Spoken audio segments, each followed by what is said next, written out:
And so it begins. Let me think here. Are we talking about the heat wave? It's wonderful, isn't it? Reminds me of San Diego. It's like, it literally, I feel like yesterday I was driving around and I thought to myself, I've got to rush home in time for Selection Sunday. Man, wouldn't that be nice? But speaking of which, have they, and I don't mean this flippantly at all, big shoes to fill, and I know that we mentioned it at the time, but it's been a few weeks. When Selection Sunday does come around, have they announced who has it's not a job I would necessarily want, who is going to have the role of Greg Gumbel, of being the host that announces the pairings as they come out? I have two guesses. I don't think they've formally announced this yet. But I do have two Gumbel guesses. hasn't done it the last couple of years, hasn't he? No, last year. I'm pretty sure he did it last year. Yeah, I'm pretty sure. Like Greg, 90% certain he still did it last year. But if I'm wrong on that, then maybe they already have. And my guess would have been either Ernie Johnson, because they will float him through the Turner-CBS partnership. And if they don't do that, I would say probably Adam Lefkoe, who is another rising in the ranks studio host. Who did it last year, Eddie, in your mind? It wasn't either one of them. I'm going to try and figure that out.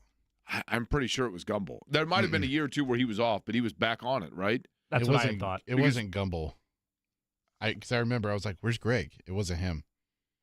I don't know, man. I thought it was. I'm so going to Eddie, push we're back going to need on that, anecdotal. because when he we're going to need passed, evidence from you. when he passed away, that was like the first line that everybody said. Correct. It was like, "Oh man, Selection Sunday will never again be the same." In terms of, I just look up a YouTube 2023 #1 seeds announcement or something. Maybe you're right. Maybe they alternated, like by region. But either way, the stretch has begun, though. In back to that point of this would be, let's see, Tuesday, Wednesday, Thursday, Friday, 9 consecutive days of Chiefs shirts. Yep, yes. you're correct. Yes, that is right. We're back. We're ready to go. Now that one that you have on, what does it say on the? It says you got to fight for But your. what do the little helmets say? Oh, so this was from when the Chiefs won the first Super Bowl of this era. It has the IV for Super Bowl 4, and then there you go. LIV Super Bowl 54. Okay, here's the voice of the guy who was doing it last year. It is an honor to fill in for Greg today, and we all miss you, buddy. And let's give Greg Gumbel our bracket, huh? Okay, So, he was so to sick. pause real quick, he filled in for him. Yeah. So that's not a permanent replacement. But Eddie was right. Somebody else did it last year. Is He's that- the normal guy that's in their studio for CBS whenever they do college basketball, as it is. What's his name? I don't know. I recognize the voice. Like Eddie's right on that. I recognize that Greg gentleman's Gumbel voice. must have been sick last year. Yes. Correct. He said filling in. So they could go that route since Eddie's right. That guy has a presence. Otherwise, they're looking for somebody more commanding. Like I said, the CBS Turner partnership. It would make a lot of sense to me if he wants to do it and gets away from his, NBA obligations in that regard. If they did Ernie Johnson, that would make a lot of sense. But Eddie's right. That gentleman who I can't remember his name. Are you watching that, Eddie? Is a presence in CBS's basketball coverage. Do they not have a graphic that has his name? Okay. No. At any rate, good afternoon to you on a Tuesday. My name is Jake Query, Jimmy Cook, Eddie Garrison, the other two voices you just heard. It is Query and Company here on 93.5 and 107.5 The Fan, and it is now officially the week getting set for the Super Bowl, but we have plenty of time to talk about between now and then. But we'll begin with this, Jimmy, since you're back and you were at now you have been to how many AFC Championship games? 3. And you've seen them win 1. Really? So you saw them lose to? They lost to New England in overtime. And then They Cincinnati? lost Cincinnati in overtime. Okay. Yep. Yeah. So the overall experience was? I mean, obviously aside from the game, but I'm saying like just the... It was electric. There was a lot of blue there. Bills fans, rightfully so, going on 30 years trying to get back to the Super Bowl. They were in full force. Look, I understand there's bias for me here, admittedly, but it's the loudest environment I've ever been in. I've had an opportunity to be a part of that 3 times, and Arrowhead is second to none when it comes to volume for games like that. Food was great. Shout out Q39, our favorite barbecue joint there. Had that Saturday night before the game. Shout out to Rich, Al, and Tony, my family that came with me for it. It was excellent. Tailgating was awesome. Not going to find a better atmosphere there for it. And yeah, the game was... If I could move the Chiefs' bias away, and you guys can speak to that as neutrals, objectively, I thought it was as good of a championship game as you could hope for with all that was at stake. I thought it was a thrilling game. It was a great game. I never say this, Jimmy. honestly, and I'm being totally serious when I say this, I have always pushed against, and I do not believe that there is some sort of conspiracy to keep the Chiefs in the Super Bowl because of Taylor Swift and et cetera. And it's all out there, right? I don't believe in any of that. Sure. But the Buffalo Bills got absolutely screwed in that game on multiple occasions. He had the ball with 3 minutes and 30 seconds left, down 3 to go win the game. They didn't get it done. You can say whatever you want. He's supposed to be the top quarterback in the sport. He got the ball with 3.5 to go to win the game, and he couldn't get it done. That's the deal. That is, you are not objectively saying that is objective. That's how history gets written. He had the ball with 3.5 to go in a game-winning drive, and he couldn't get it done. That's okay. It's all right. That's fine. But they were denied that. They should not have been in that position because of multiple things that went against them that should not have. That's indisputable. They had on the 4th down, he got the first down, where they should have been able to go up 8 and not been in that situation, and they probably would have scored. The 3rd down, before that, they got the first down, and it was a terrible spot.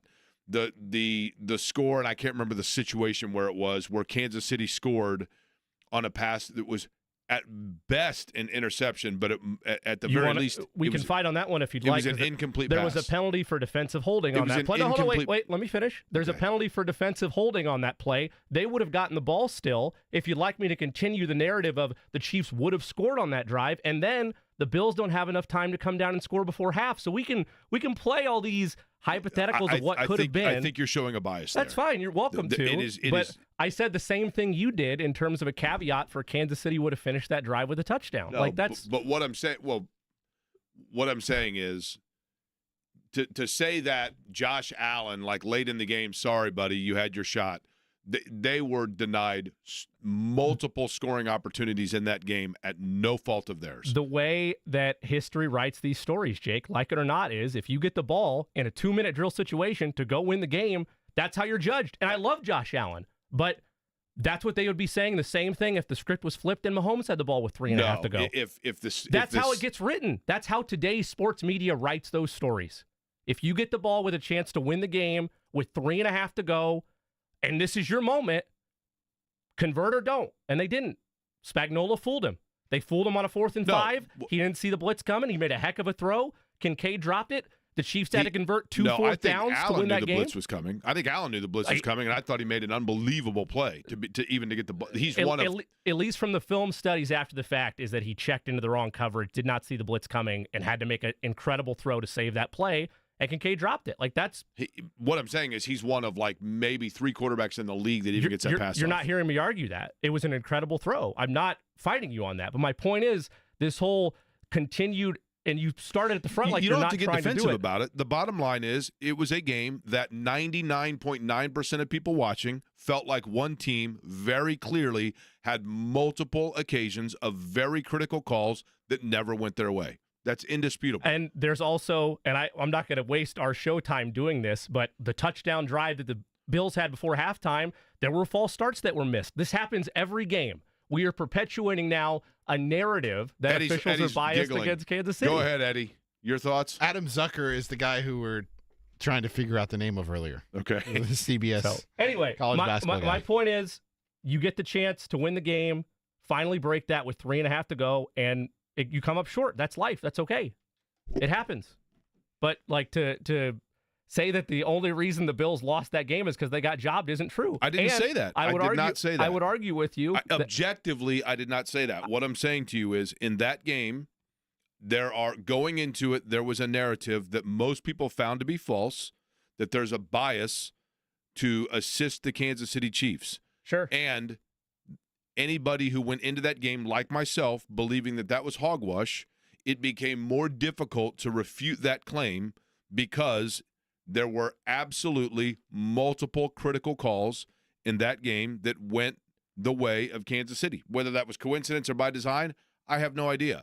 But it is indisputable, if you were an objective observer with no rooting interest, that one team benefited in critical situations more than the other based on the way the game was officiated. That's the simple point, and that's just the way it is, and that's the storyline, and that's the way it goes. And you should be happy that your team is one that is successful enough that people find that to be a bias. Yeah, for look, them. I'm over the moon in that regard, right? Like I've waited, as of countless Chiefs fans, the opportunity, whoever your team is, to get the point where everybody's hating on you and pulling up witchcraft of what did or did not happen. The two biggest calls that you want to point to, the spot of the ball thing. Look, I'm in a corner end zone. I've seen the play countless times.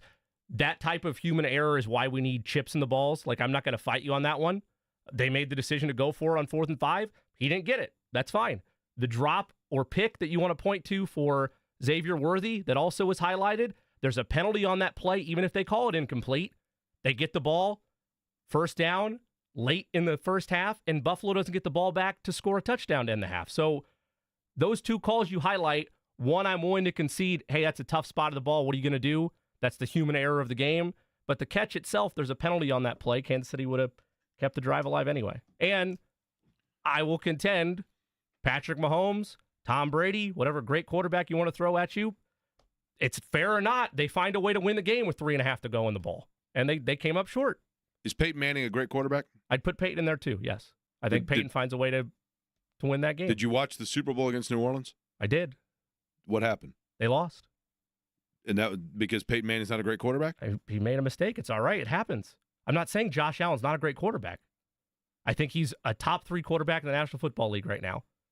And I feel bad for Allen because he, like Burrow, like Jackson, feel a lot like teams did against Jordan in the 90s, where you get stiff-armed out of rings. I do think that the Bills, as I was watching that, I felt for, and I thought about the Pacers.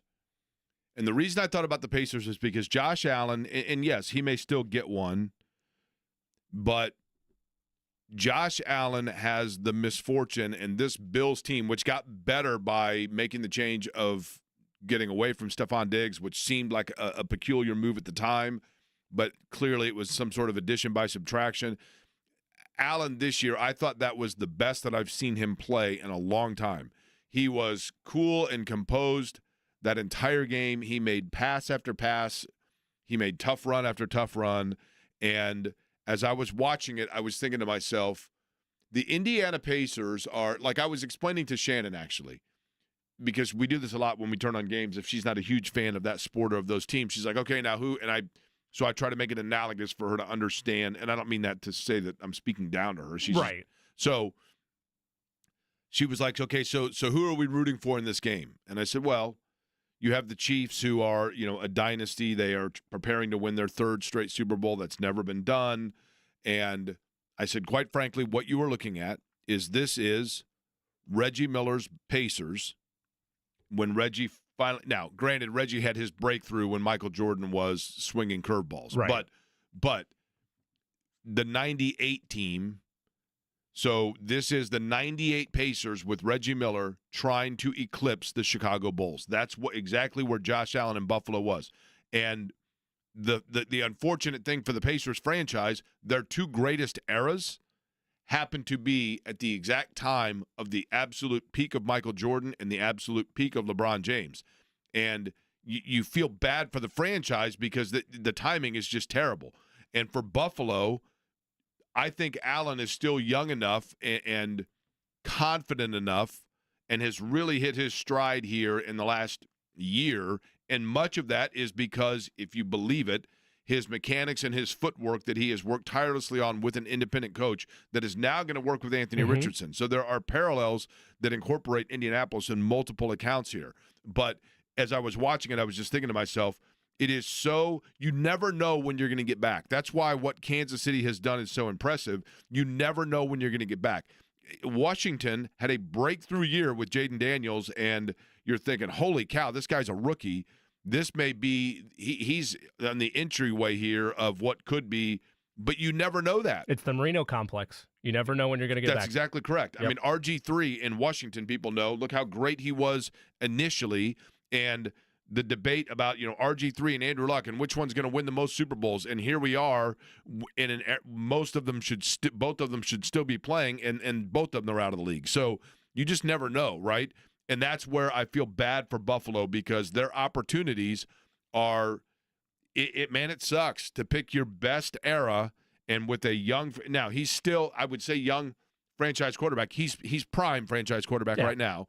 And you're right about everything you said about him. He's been incredible. He's totally transformed. There's no reason to believe Kansas City does not maintain this if they stay healthy for 3 to 4 more years, right? And perhaps he gets stiff-armed and Jackson and Burrow and Allen all wind up with gold jack. I can't remember who tweeted this yesterday, but somebody tweeted out that there's a good chance that Jackson, Burrow, and Allen have gold jackets and no rings with the way this era's gone. And I think all of them have opportunities to break through. I said this on social media on Sunday. What Kansas City's doing, it's not lost on me. It's not a normal thing. At some point, it's going to end. At some point, there's going to be regression. You enjoy it now while you can. But in regards to Allen, to your point, Jake, he's had a full career transformation. It's a player that was told the same way about Anthony Richardson that we saw a couple years, or 2 years ago when he was drafted by the Colts. And I'm not saying he's going to be Allen, even though the Colts are clinging to that idea. But he's inaccurate. He's inaccurate in college, and inaccurate college quarterbacks never translate to the NFL. And Allen has put in tireless amounts of work to become a player that doesn't make mistakes. Even a year ago, like Eddie and I would have jokes if we were talking about our bets for the weekend about, well, Allen's going to throw an interception. He doesn't do that anymore. He takes care of the football. Buffalo didn't have a turnover in that game outside of, their turnover on downs.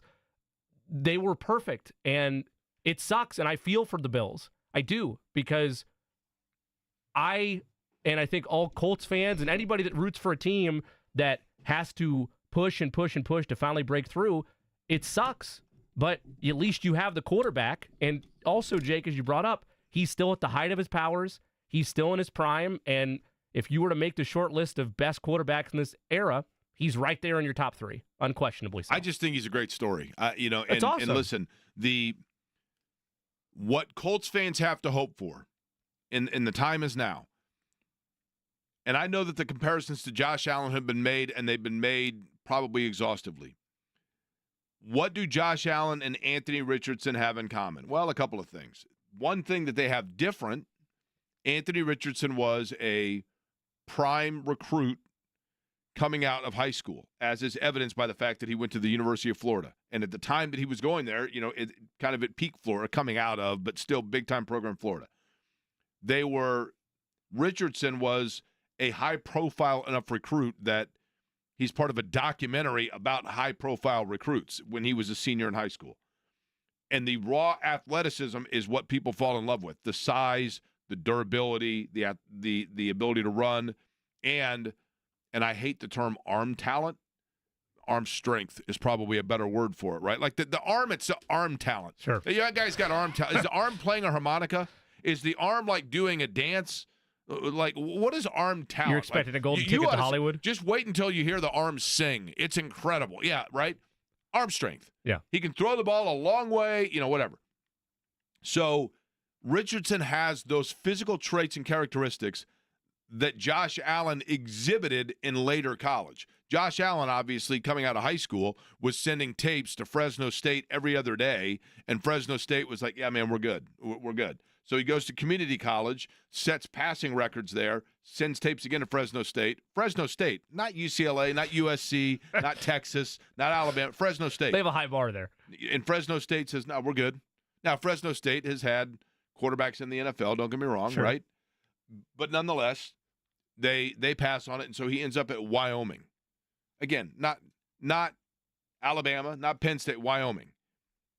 And he has 2 years there, the second of which everybody talked about how his completion percentage dipped, and there was concern. But he still, I think, was like a 61% completion percentage quarterback coming out of college.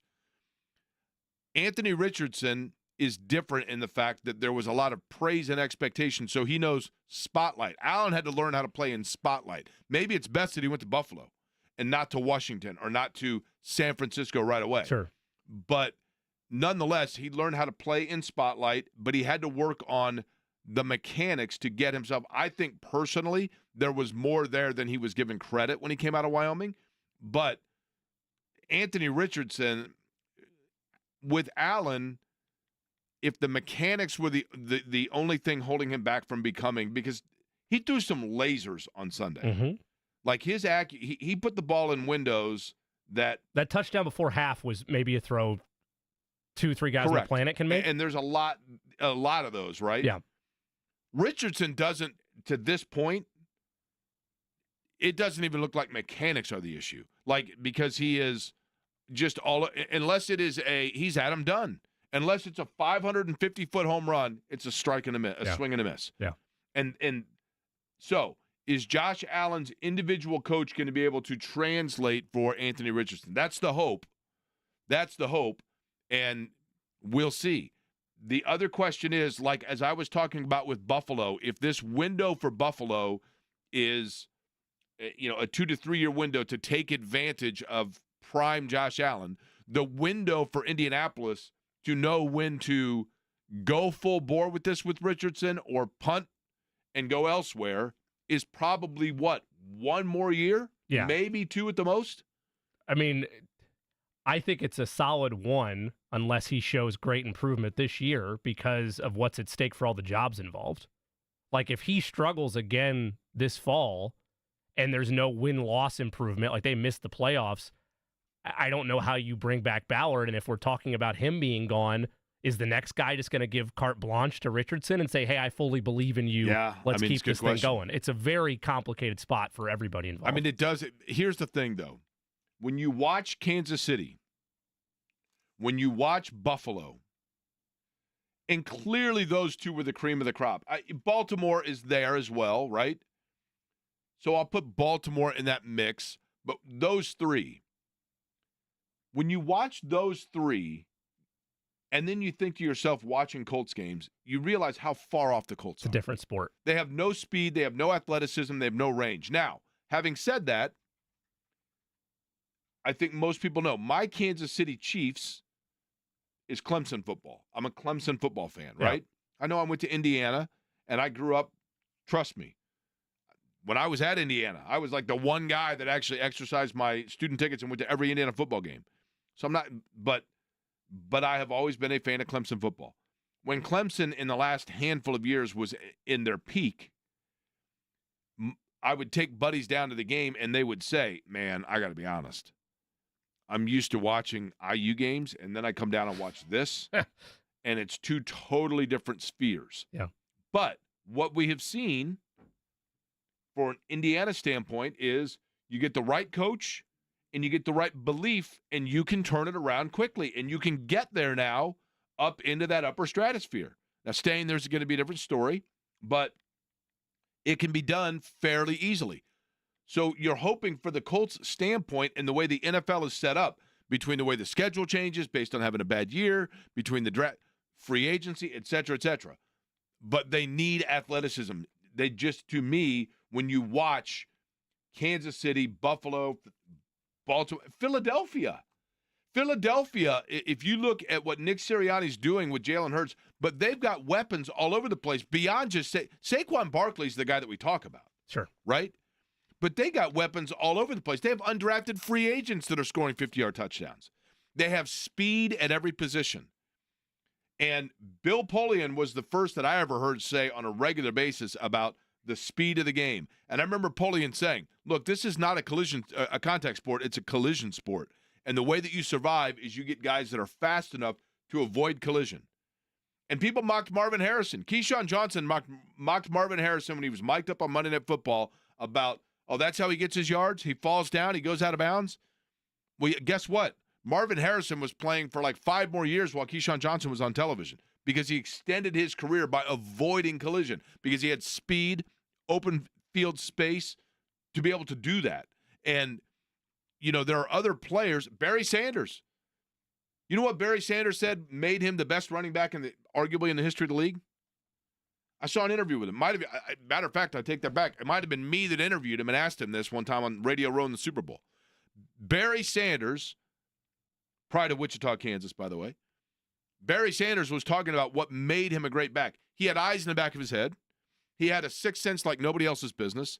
He had unbelievable breakaway speed. He was low to the ground and therefore difficult to knock down, center of gravity low, right? All of those things. And yet Barry Sanders was asked once, and he said, I didn't want to get hit. The reason I ran the way I did, I didn't want to get hit. I avoided collisions. He had the speed to avoid collisions. The Colts are trying to win by creating collision. You know what's funny? You mentioned the Colts need speed, and they need somebody that can find and assess that talent. It goes back to the same conversation I keep bringing up whenever we talk about Chris Ballard. Chiefs have speed. It's great. Bills have speed. That's great. Roseman's been in Philadelphia a long time, so I'll give Ballard a pass in that regard. But as for Brandon Beane and Brett Veach, Chiefs and Bills general managers, hired the same year as Chris Ballard. Now, granted, they found their quarterbacks, Right. and that helps, but they also know when to find and acquire proper talent around that offense. And again, and that's been an issue here in Indianapolis. And I think that Ballard has figured out, at least it would seem as though, that the blueprint he was using is unfortunately antiquated. And the way you win today is through speed. That's one of the things we'll talk about and more with Stephen Holder coming up 1 o'clock. Big show lined up for you. Scott Agnes going to join us at 2 o'clock today. Pacers back. They take on Detroit. Is that a new rivalry, maybe? Or not a new, but rekindling. Renewed. Rekindling an old rivalry, maybe. Remember the last time those two teams met? Some chippiness, if you will. Detroit also got into it with Orlando over the weekend. Detroit gets into it. They're fighting everybody. Detroit against the world, right? Exactly. That's kind of what I like about Detroit, and it's also right on the edge of ketchup potato chips because all you have to do is go into the tunnel in Windsor, but you do need your passport. And you can get Alexander Keith while you're there. But I digress. When we come back, though, it's a big week in college basketball. It's a big week considering it's an idle week, but it ends with a flurry. We'll explain next.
So for both Purdue and Indiana, it is essentially.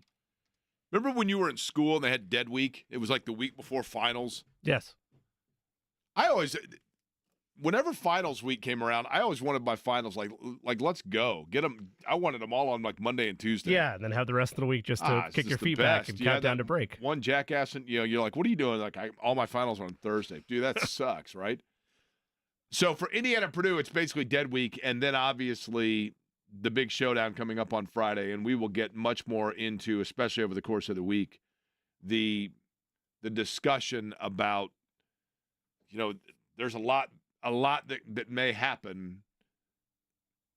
I mean, not imminently, but Purdue has a chance to really make a statement against Indiana and the trajectory of Indiana's season with that game. And as I talked about yesterday and outlined, I think it's going to be interesting if, and I'm saying if, I'm not saying definitively when,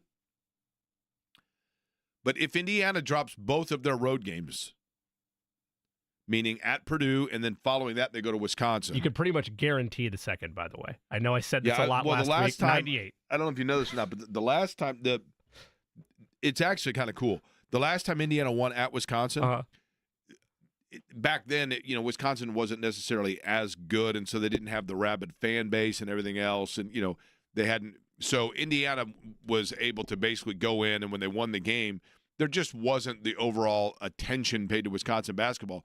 So Indiana was able to do this, which I thought was kind of cool. They actually were able to bring the peach basket back home. Really? Yeah, from wow. when they beat Wisconsin last. And so that's hanging in Assembly Hall. Didn't cost any extra money, just got to take it with them. Just wow. took it with them, yeah. That's nice. No, it's been, 20 years? How many years? Since 98. Prior to my existence. Unbelievable. And they've never beaten Wisconsin in your lifetime, Eddie? Nope. That's pretty incredible. I recall. I think I was in my mother's belly when that happened. Okay. Have you seen? I'll bet no, and I've not met your mother. It's a great show. But the when your mother was carrying you, just the size of your head alone had to have been. You know what I mean? I'll bet she was walking the neighborhood for like 6 weeks straight. Like, can we move this along, please? Are double epidurals a thing? Like, is that for possible? real, right? Or no? Do we know? Here's, in terms of Indiana playing at Wisconsin, here is how, like, to give you guys perspective. I can vividly recall, clearly, because I'm about to recall it, and do so, hopefully, vividly. In 1987, which, believe it or not, we did have buses back then. It was not, I went on a ski trip to Swiss Valley skiing up in Jones, Michigan. Back, we went uphill both ways. And we were on our way back. We were all diehard IU fans. IU was ranked, I think, second in the country. It was the year that they ended up winning the national title in 87. And we had Don Fisher on the radio on the bus, myself, Christian John Love, the whole gang. Because Alford was going to break Don Schlunt's scoring record that night. 2,192, by the way, would be the number that he needed to get to break Don Schlunt. And then 2,438 would be what he ended up with, in case you're wondering. But so he broke the record at Wisconsin, and then it was a fait accompli that Indiana was going to win the game because you just didn't lose in Wisconsin. I mean, the Northwestern was literally back in those days when you played the Northwestern Wisconsin 2-game trip. It was literally like playing Monopoly and spinning the free spin, right? Or Wheel of Fortune, like free spin. It's like, okay, great. The 2-step, 2 wins. And they went up there, and that game, they ended up winning it in triple overtime. Dean Garrett had a putback basket that won the game off a Joe Hillman miss to win in triple overtime in 87. And it literally was whoever was doing this show, this station didn't exist, but doing sports talk radio, I guarantee the next day the phone calls were lit up with what in the world is going on with Indiana? How in the world do you have to go to triple overtime to beat Wisconsin? It was unfathomable that this streak that they were 11 years away from a streak that would still be in existence, which is just mind-blowing that they haven't won up there. But if Indiana goes and loses to Purdue and loses to Wisconsin and then comes home and has a home game where you have fans that have already started chanting in Assembly Hall at games about Mike Woodson, and you had fans that were chanting about Mike Woodson in Welsh Ryan Arena when they played at Northwestern. Now you're coming home having lost 6 of 7, having lost to your arch rival and extending a losing streak in Wisconsin. And maybe it's unfair of us to expect this is going to happen. But if that happens and you come home and now you've got not only a coach that the fans, the natives, are restless with, but you have on the other sideline a coach that was a manager at Indiana that is in the forefront of people's mind as one of the candidates, it's going to be very uncomfortable and awkward. And in addition to that, one of the things that is now happening in Bloomington that I haven't seen or experienced, and several people have pointed this out to me, there just seems to almost be a disconnect between even the student body and the roster. I mean, Trey Galloway's been booed checking into a game, and like Mbako and other players are almost kind of jeered when they don't make a play. I don't know what's going on, but I mean, I do. People are unhappy with the trajectory and the placement of Indiana basketball, but it also feels like there's a disconnect. Maybe it's just the fact now that like there's a resentment that players, everybody knows it's NIL and they're getting paid, and probably half of them are taking like online classes. I don't know what it is, but it just seems to be an increasingly uncomfortable situation in Assembly Hall. Whereas you go to Mackey, as Indiana's going to do, and that feels like a loud, raucous, we're all in it together environment. And that's why I thought it was great last year when Purdue went to the Final Four and we opened the phone lines up, and Purdue fans that were like, I am so joyous that we finally have gotten our due, because they've collectively been all through this together. And Indiana right now feels extremely divisive. I think the biggest disconnect with it is back to my original point on the expectations in Indiana for me. And yes, like I want them to be top 4 seed and in the conversation to make Final Fours and all of that, but that's not the reality of the state of the program right now. My bar is a pretty simple one for them.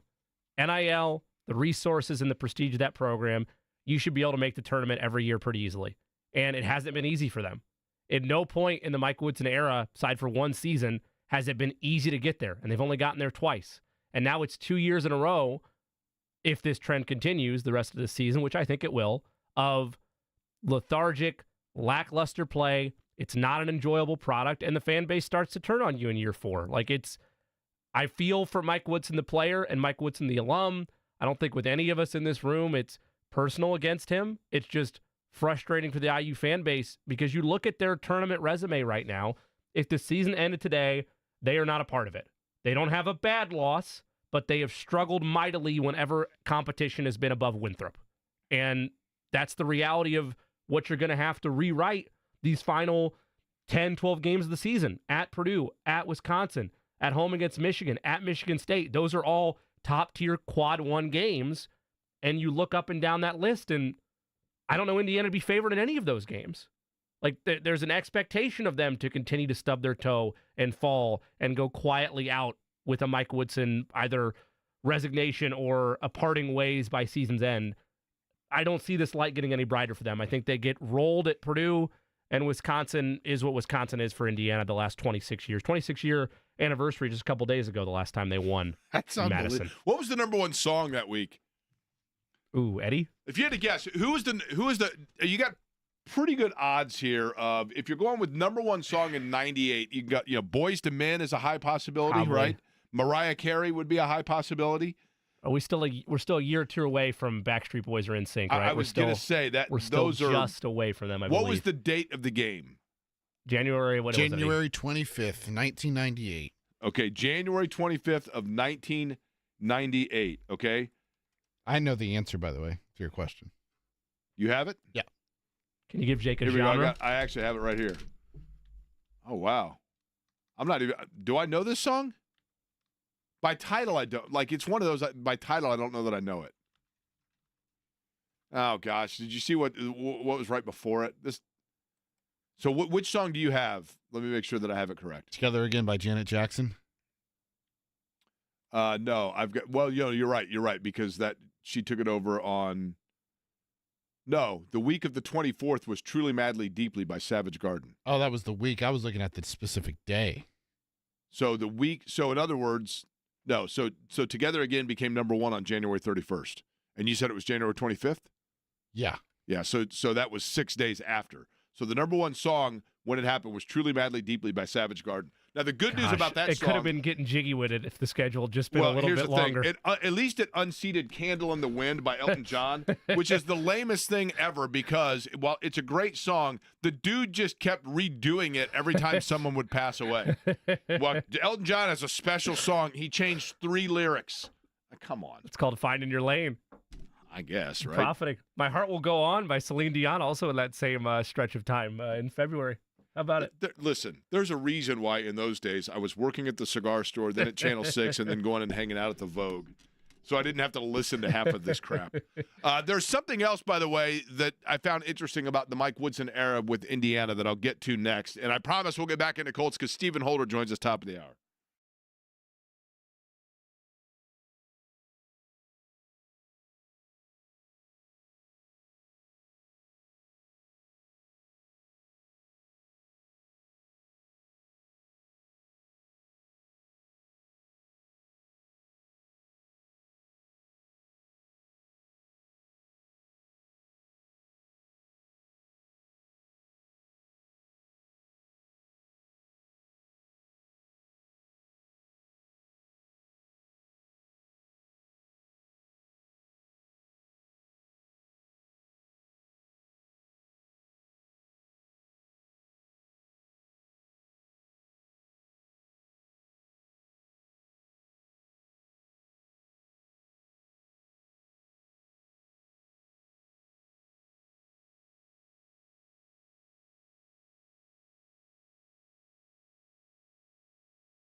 So I guess last night in the Duke game, some guy puked, right? Yeah. Which is about what I feel like listening to this song. I mean, this is a huge song. I mean, this was a massive song back then for sure. And thankfully, it deprived us, or it spared us, I should say, of that Elton John, third time around of Candle in the Wind, and put that out of its misery. But that particular song, though, like that era, if you look at the number one songs, that was the number one song, by the way, the last time Indiana beat Wisconsin at Wisconsin. And if you look at the songs from them, they were all that cheesy, just like chunky jean, frosted tip era. It's just bad. Does that mean that if it put Candle in the Wind out of its misery, that Candle in the Wind then rewrote its version to talk about how that song put it out of its misery? That's exactly right. He came out with a fourth version. I thought about this in terms of all of the heat and criticism of Mike Woodson. And follow me here. Mike Woodson was a great player. And Mike Woodson is a great story because he was a great player at Broad Ripple High School. He's from Indianapolis. He was a great player at Indiana. He played a long time in the NBA and was a really good pro player. An underrated, but a very good pro player. And then went and coached in the NBA. Now, I think people forget, or maybe I don't know how many people realize this. He was in New York and coaching the Knicks when Glenn Grunwald, who had been a teammate of his at Indiana, was the general manager in New York. And Glenn Grunwald was fired. Whether it's because of that, I have no idea. But Glenn Grunwald was, I'm fairly certain, was fired. He may have stepped down. The GM of the Knicks for like a year after hiring Woodson, and then went elsewhere. But I think one of the things that hurts Mike Woodson, because it is interesting to me that the fan base, and I know it comes down to wins and losses. It just does. It comes down to how often you win. Morals and scruples and all that, a lot of that goes out the window when you win, right? No greater evidence of that than Bob Knight. I mean, when Bob Knight was patrolling the sidelines essentially in a maniacal fashion, Indiana fans were like, yeah, but he's our maniac. We understand him. You just don't. Winning cures all. It does. It cures all. Even though Indiana's, and admittedly, maybe I'm speaking a little out of school here because I was young. I mean, I remember the 1980 team that won the Big Ten. I remember it. But I think one of the things that hurts Woodson, and that maybe where people would feel differently right now, is the fact that while he was a great player at Indiana, he was a great player in kind of the flyby years, the flyover years. Like if you were to go from New York to, if you were to take a plane ride, a flight from New York to Los Angeles, and somebody says like, well, how was your day? And you did it all in one day. Morning was great. I had breakfast in New York. New York's an amazing city. The breakfast was phenomenal. Such a good vibe there. And then at dinner time, I was in Los Angeles, and the sunset in Huntington Beach was amazing, in the Pacific Ocean, and there was a breeze, and the food was great, needless to say. What about the afternoon? I mean, the flight was okay, I guess. I mean, I looked out the window a couple of times. We were flying over Kansas, and it was just really brown, and there were a couple of those weird circular flight, agriculture rings. Crop circles. Crop circles, thank you. Mm-hmm. And other than that, I don't remember much about the afternoon. Well, in the great chunk of Indiana basketball, Mike Woodson, the great undefeated 76 team was the breakfast in New York, and the fabulous, incredible run winning the NCAA tournament by the highest margin of victory in NCAA tournament history to that time in 1981 was the dinner in Los Angeles. And 1977 and 1980 was kind of the flyover of the crop circles, and that was the Woodson era. At no fault of his, he entered Indiana as the recruit coming off of the national championship undefeated season and then departed just before they won it in the 81 season. So a lot of people forget his era. So even though they know he's a great player, he's not held in the same regard as Isaiah or as, Ray Tolbert even, or as obviously Scotty May and Bobby Wilkerson and Kent Benson, which leads to the other thing that contradicts what I'm saying, which is the guy that got him there and probably still has him there is Quinn Buckner, who's the president of the board of trustees, or the head of the board of trustees, and he was, of course, the captain on the 76 undefeated team. So I guess I can't say with totality that he would be treated with more embrace if he was a part of the 76 team, because Quinn Buckner right now, honestly, and nothing against him personally, but the temperate of the fan base about Quinn Buckner, because of their assumption that he is the one keeping Mike Woodson or bringing Mike Woodson there, is also starting to dip, right? So maybe I'm contradicting a little bit there. But I just think that Woodson, at no fault of his, when you talk to Indiana basketball fans and you say, who are the 10 greatest players in Indiana history? Woodson oftentimes, even though he might statistically be one of them, gets a little bit forgotten about because he was not part of those other like benchmark great teams. Although Knight, when in senior day, when Pat Knight was there, when Knight spontaneously said, and he was getting ready to state his love for Pat Knight by saying Pat Knight was his favorite all-time player, and he said, I love Calbert Cheaney. I got a lot of favorite players. And then he said, Woodson, Cheaney, there's a ton of them. I think we know that Quinn Buckner was Knight's favorite, but Woodson clearly was very high on the list for Knight and for those that were around it. But it just feels like he kind of gets lost in the shuffle because of the era that he played. When you go back to somewhere that you had previous success, in this instance as a player, to be involved in administrative decisions or be involved as a coach, the previous love is only going to get you so far. At some point when you step back into the lines of competition, you start to get judged by how well you do in that new role. And no amount of success, no amount of goodwill that you had in your previous role is enough to offset when it's a bad product. And that's what it is right now for Indiana. It's a bad product. They're on the doorstep of missing the tournament 2 years in a row. And the whole question last year around this time was, well, you gave Archie Miller 4 years. You can't let someone from the Bob Knight era get less time than the mid-major. And I get that, and a lot of fans bought into that and wanted it to work. Well, but you're running out of time. I think, Jimmy, the idea was that Mike Woodson was going to be a transitional piece from the get-go. Yeah. And then this is how it appears. It appears as though there was a plan for Mike Woodson to hold down the fort and hold on to the reins and then transition and learn the art of the craft with having Thad Matta there to help him, and then eventually transition it to another rising star in Dane Fife that was an Indiana guy. And I'm not saying this is fact. I'm saying the fan perception would be that then Mike Woodson got in there, got a little bit of a taste of success, and said, but I'm the king of Indiana.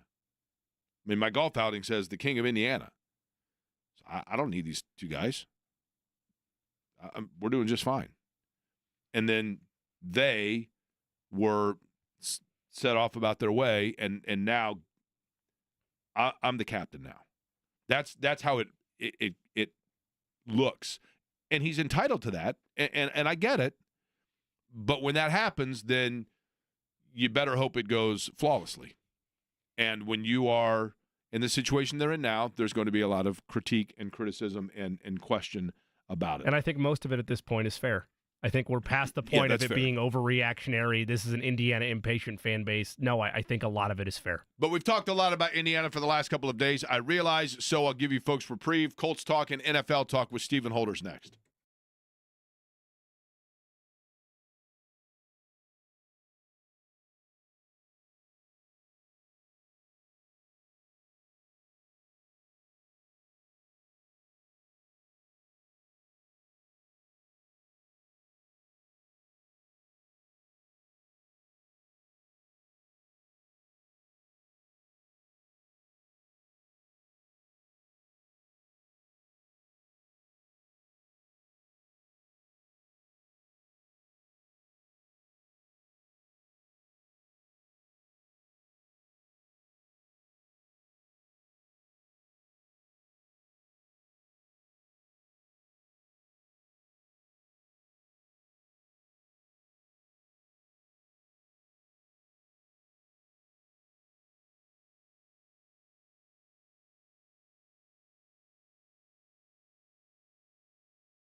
You guys drove straight through back from Kansas City, right, Jamie?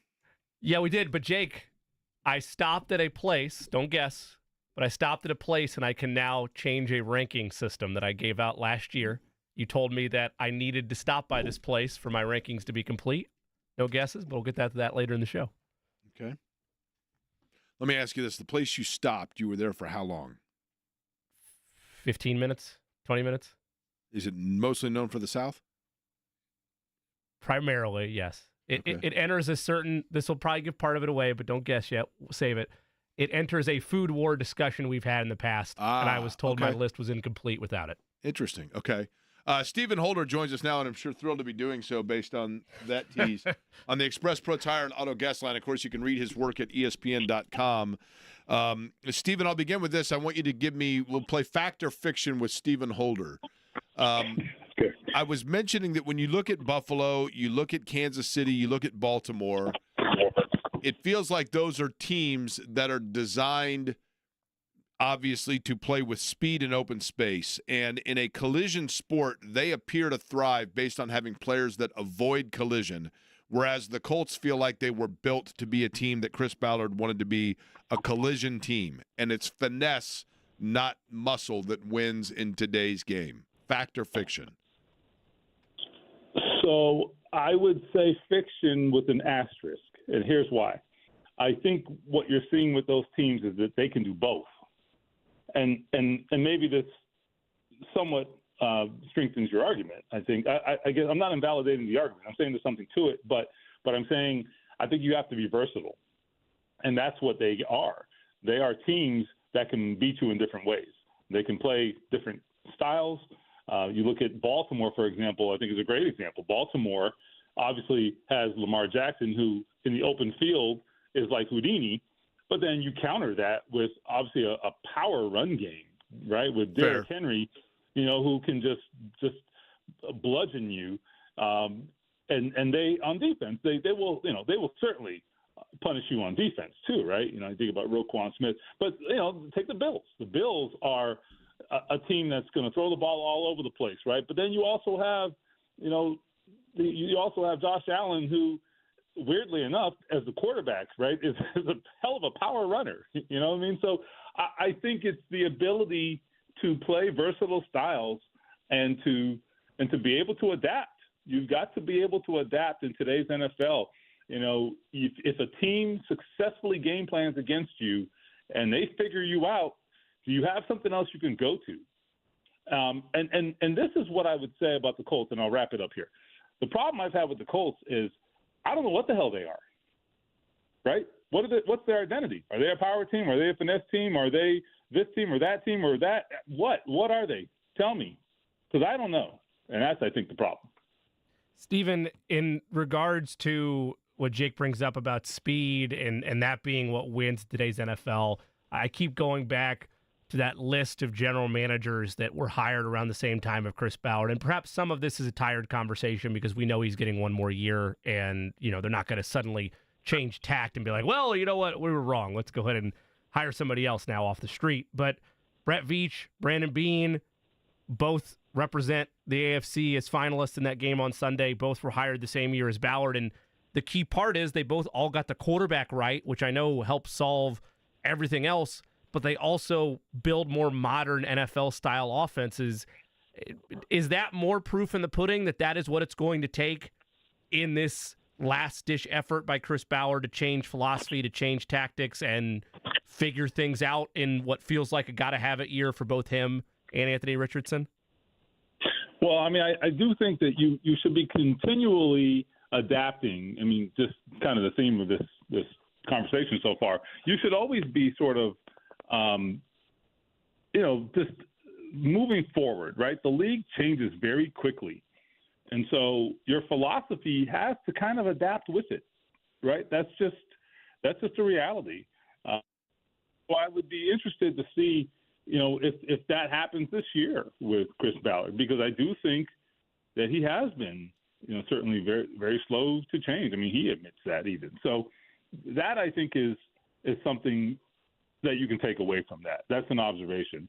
And there's nothing wrong with emphasizing the offensive and defensive front.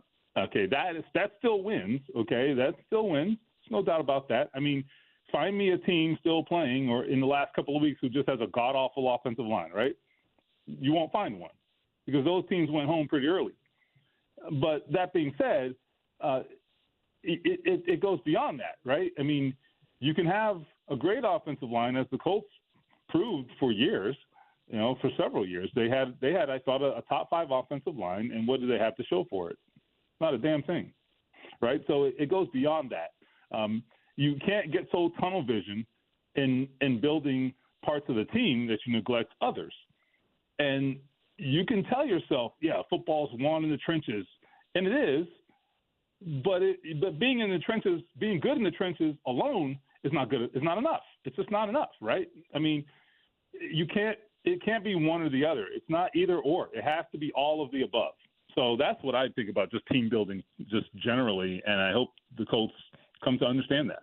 I asked this question yesterday. I will ask it to you today, Stephen Holder of ESPN.com. And that is, anytime, Stephen, you're a writer. You have worked places where you come in one day and you find out you've got a new editor. And everybody's running around and they're going, "Did you hear we got a new editor?" My understanding is he knows Bob well. He likes Bob. And then, everybody starts freaking out. Same thing in radio with program director. Same thing in the insurance business with regional sales director, whatever it might be. So the Colts have a new defensive coordinator. Lou Anarumo shows up on day number 1. The players on the roster defensively are whispering amongst themselves. The players based on style that you would think would most be nervous would be who? It's a tricky one just because he plays multiple styles, right? Well, he can, and I think that you can make any player work, right? Fundamentally, you can make any player work technically. But I would say this is not a direct answer, maybe not the answer you want, but I would say the guys who are probably going to have to adapt the most are in the secondary. I went through this a little bit with JMV last night, if I can find it on my screen here. I went through just the styles of coverage they're going to play. Okay, the Colts have been very heavy in zone defense and in a couple of different styles of zone coverages. Okay, this past season, the Colts were in zone coverage 68% of the time when the opposing quarterback dropped back. That's a lot, right? So 7 out of 10 times zone coverage. Cincinnati, very, very balanced for the most part. 56% man coverage, about 44% zone coverage. So that's going to flip a little bit, right? The zone versus man usage is going to flip. So it's a different style. Sometimes it's a different type of player. And not to say that different players can't play different styles. They do, and they have, even in Indianapolis. All I'm saying is the emphasis is going to be different. The emphasis is going to be on being more aggressive, being in guys' faces. That becomes more physical. Sometimes you're press man at the line of scrimmage, so that's a more contact style of playing that position. This is a totally different style than they play now, where they're playing off zone coverage a lot of the time and not mixing it up at the line of scrimmage. I mean, that is a marked shift. And I'm interested to see who they think can make that change because I think it's a big one. You had an interesting story, Stephen, on ESPN.com. I know you had posted it within the last week, I believe, about Josh Allen and some of the coaching he received and how Anthony Richardson may be receiving the same. Can you elaborate for listeners on what I'm talking about and how this all came about? Yeah, so what it was really a primer for what Anthony Richardson is going to, kind of embark on this offseason. And the overarching thing to know here is, last offseason, it wasn't a real offseason for him. I mean, he was rehabbing, frankly, until OTA started, and even then he was on a pitch count to the end of the summer until training camp began. So there wasn't a whole lot of development last offseason. There really wasn't any. It was really about getting back to base level. And that's the thing we have to always remember about injuries. Okay, you don't wave a magic wand and then guys are back. I mean, the process of getting back is way harder than we ever I think give these guys credit for. So that's one thing to know. That's the preface. Then, so I think this offseason, Anthony and his team, they see this as a really huge opportunity for him. It has to be, right? He has to make gains this offseason. So one of the things that he's going to prioritize is working with a man named Chris Hess. And he is an expert in biometrics. I don't even know what that means, but it's apparently an important thing to quarterbacks. The short version for stupid people like me is it has to do with like the efficiency of your movements and your mechanics. And I still fundamentally believe if Anthony Richardson can figure out his mechanics, that's half the battle. He's just too inconsistent with his mechanics. It drives me crazy. I'm like, you cannot seriously be a 6'4", 250-pound quarterback and throwing off your back foot and having a throw come up short, right? Step into the damn throw, follow through, get that ball you get that throwing motion more efficient. These are all things that he can do, and have nothing to do with, have nothing to do with whether he's good or bad or anything as a player. It's just more about just giving yourself an opportunity to close that gap between where you are and where you need to be. That's going to help you get there. It's going to help your accuracy. So anyway, Chris Hess had an opportunity to work with Josh Allen in his first couple of years in the NFL, and Josh Allen raves about this guy. He says, the quote, I believe, is he's the most important person in his mechanical, I'm kind of paraphrasing, but in his mechanical journey to kind of perfect his mechanics, Chris Hess has been the most important person in that journey. And that's according to Josh Allen. So we'll see, right? It's not, there's no magic bullet. Is Chris Hess an independent guy? Did Chris Hess, how did this come? Did he call Anthony Richardson, or did Anthony Richardson get on LinkedIn and search for mechanics? Right. Like, how does that come about? Well, I mean, he's kind of known in those circles, with people who work with quarterbacks. And obviously his success with Josh Allen, makes him well known. I mean, Josh Allen mentioned a couple of years ago on a McAfee episode, apparently, I don't remember this, but that he thought that Anthony was going to be working with Chris Hess. Now, I don't know if that ever happened. That would have been heading into his rookie year. I'm not sure if that ever happened. It would be news to me if it did. Okay, Josh Allen said he thought that was the intent. I never heard that actually happened.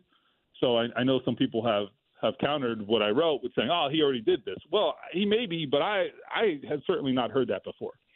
And it would be news to me. So anyhow, I just think that it's, today you look at, for example, the work that Andrew Luck did with Tom House when he, after having those, year-long complications after his shoulder surgery, which it was legit. Okay. He couldn't get back to where he was because it changes everything when you have shoulder surgery. I'm not saying that's Anthony's problem, but I'm saying Andrew needed someone to help him work through that. And he and Tom House hooked up, and it was revolutionary for him. And it really did help him, I think, have a fantastic season in 2018, which unfortunately was his last season, but you guys know that story. But anyway, he did, Andrew Luck did really improve some things that even things that had nothing to do with his surgery. He really did come a long way and really take his mechanics to an elite level. And I think he had what I would say was his most efficient season as a pro in 2018.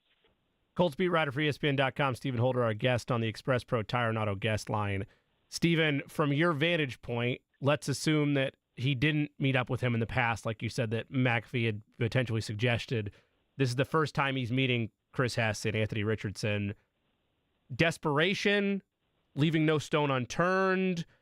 Is this something that, it takes a couple years in the league before you're willing to swallow your pride and get extra help? What do you read that situation for, that he is, willing to take a chance and work with someone new? Well, I think this may have happened sooner, right? Had he not had the injury, there's always that possibility. I don't think there was opportunity last year. So I think it really boils down to that. Beyond that, if you want to assign any motivations, I mean, certainly it's a big offseason. There's no doubt about that. I mean, Anthony is honest about that. His camp is honest about that. No one's no one's oblivious, right, to where he is and what the stakes are. He knows, and if he didn't, he was certainly put on notice, I would say, by what Chris Ballard said publicly, which is we've got to add a quarterback, we've got to make a meaningful quarterback signing here. So there's no secret, right? I mean, it is leaving no stone unturned. That has to be the approach. The stakes are high even beyond that. Look at even beyond next year, okay? You want to be in a position where, I know this is way down the road, but just hear me out. You want to be in a position where, you make the Colts have a tough decision about whether to keep you in terms of exercising your fifth-year option when you're a first-round pick, because that has to happen, after next season. That we're already there, okay?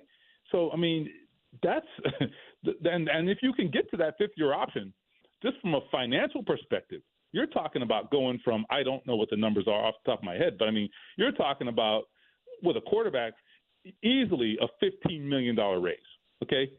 So, I mean, the stakes here could not be higher, whether you care about just plain old success, doing a good job, whether it's about money, whatever it is, the stakes are huge.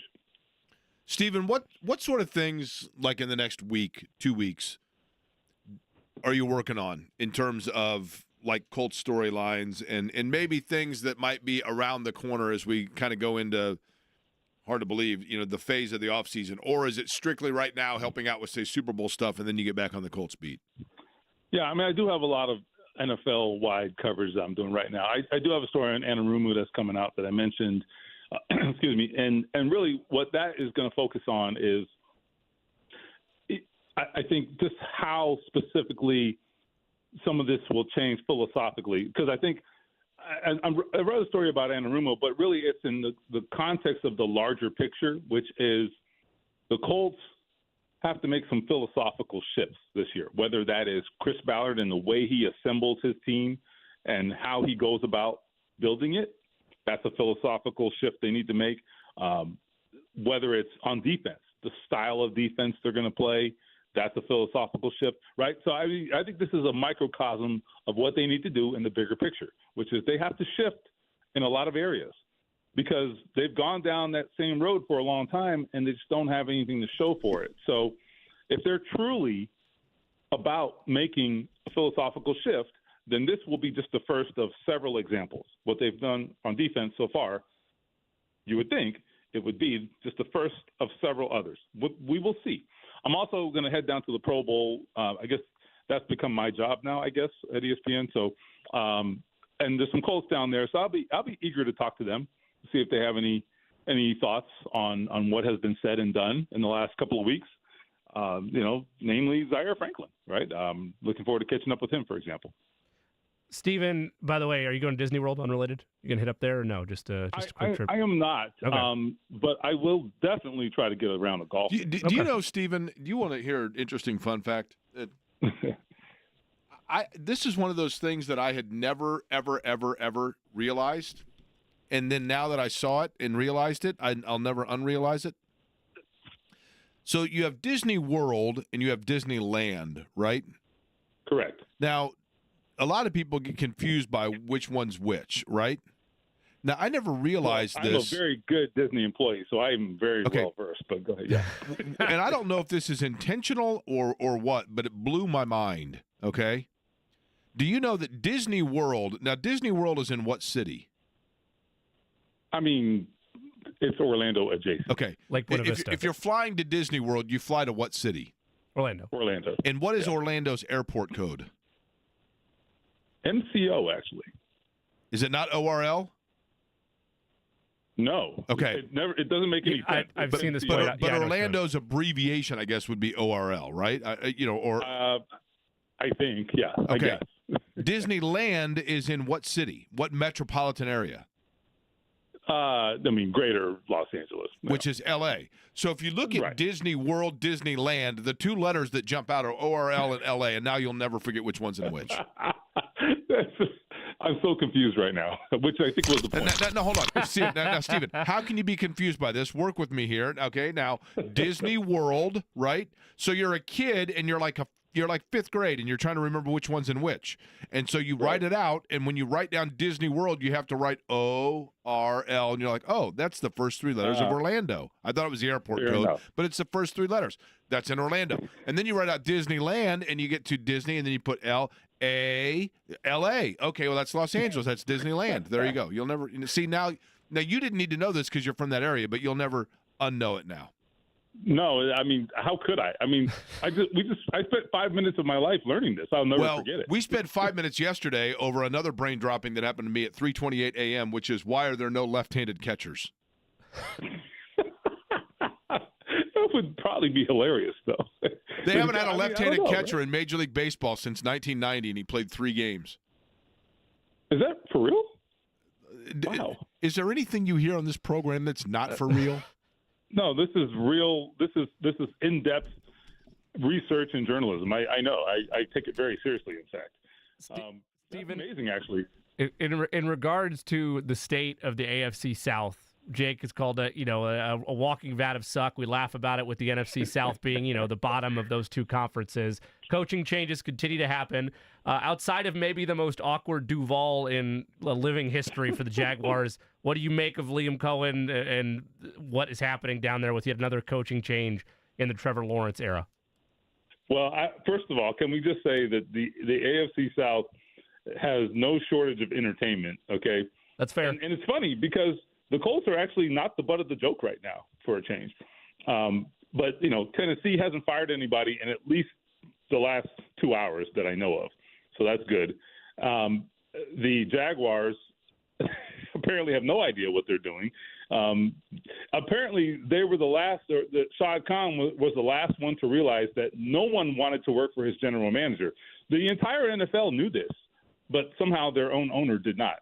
So I think what has happened here, we can talk about how it reflects on Liam Cohen and maybe, he wasn't upfront with everything and all that. I get it, right? I get those criticisms. But I actually think the worst reflection is on the organization and ownership. It reflects more poorly on them, in my estimation. So I don't know. I just think that the direction of the team, you have to question the direction of the team when you have a general manager conducting a coaching search. It doesn't go well, so you fire him, and then the next day, the guy who didn't want to work for that guy decides he wants to work for you because he got fired.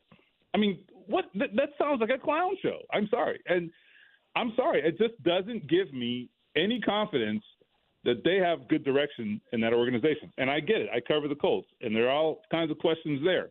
But, look, I'm just saying, I mean, I know that Jeff Saturday was once the interim head coach of this team. I get it. But all I'm saying is that's a different level of just complete, circus stuff over there right now. By the way, when does that book get written by Jeff Saturday? I don't know, but I hope I'm not in it. Just because I'm still convinced that he was brought in here to basically inventory and report back. Yeah, right. Exactly. I heard that too, but I actually don't think that was the case. I actually think it's somewhat worse than that. I think that Jim Irsay believed everything that he said, frankly. I think that he believed that this guy could give them a kick in the pants, and that it would change the course of how things were going. I think he believed that. It did for a game. They won the first one, right? It changed the course, all right. It did change the course. They lost 7 in a row. Okay, Stephen, lastly, and you'll have to text me this because I want you to think about it for a second, okay? And then we're going to compare the answers when we come back here. I would like to know for Stephen Holder, because I think this is a fascinating exercise in showing one's, just age, era, okay? I want you to text me, Stephen, as soon as we get off the phone here. Think about it for a second. And I'm not talking about you cannot use any players that are currently on the rosters, okay? Okay. When you see going historically, I don't mean like the right now, I mean historically. For example, when I see a San Francisco Giant hat, I think like Barry Bonds is like the first thing I think of, right? And then, Will Clark would be another one. So when you see the helmet of the Kansas City Chiefs and the Philadelphia Eagles, I want you to tell me whether it be your childhood or the best player, or the guy that you think is the best representation or the most fun character. I mean, some people for the Bears would say like, oh, Refrigerator Perry, depending on how old they are. Wasn't a great player, Right. but, great personality. 3 players, each franchise. The 3 that you first think of when you see the helmet: Philadelphia Eagles, Kansas City Chiefs, boom, go. Send me your answer, and I can compare them to mine and to Jimmy's when we come back on the other side. And I have a feeling that yours will be closer to mine than Jimmy for the obvious reasons. Yeah, who would have thought? know? All right, I got it. All right, I'm on it. All right, so we will reveal those answers and find out what Jimmy finally decided to take in and experience that apparently old Uncle Jake had told him about at some point. We'll get to that as well.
Come on, Eddie.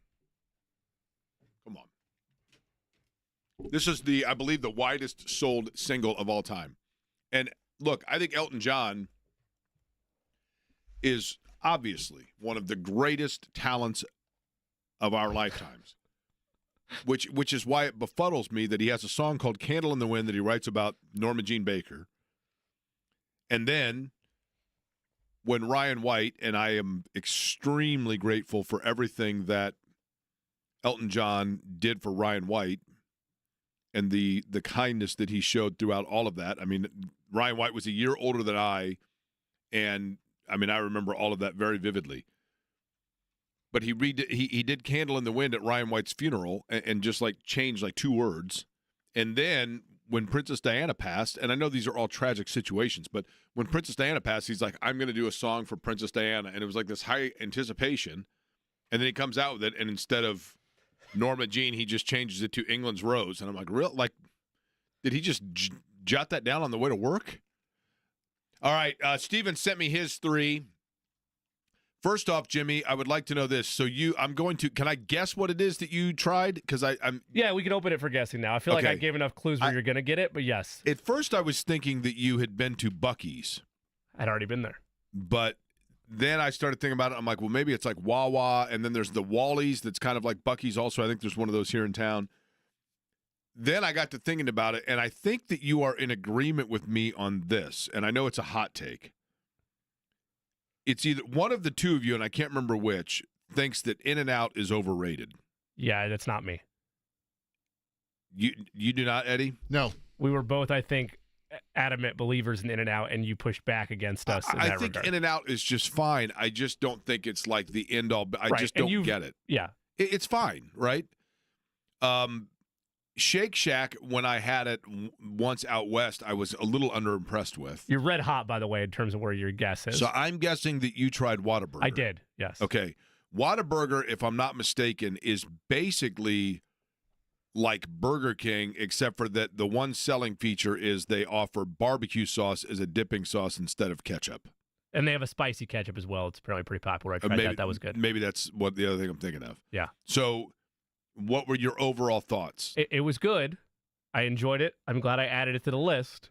However, my top 5 of that class of burger, which is like I have to go somewhere else really to get it, or it's more of a click above McDonald's or Burger King, even though some people live by McDonald's, like my father-in-law. Nothing wrong with that. My list of those type of burgers, number 4, Five Guys. Okay. Number 3, Whataburger. Okay. Number 2, Shake Shack. And number 1, In-N-Out. And the reason I have In-N-Out number 1 is not just because I love the burger and it's one I have to travel far to go get. The cost value of that patty, you can't beat. You just can't.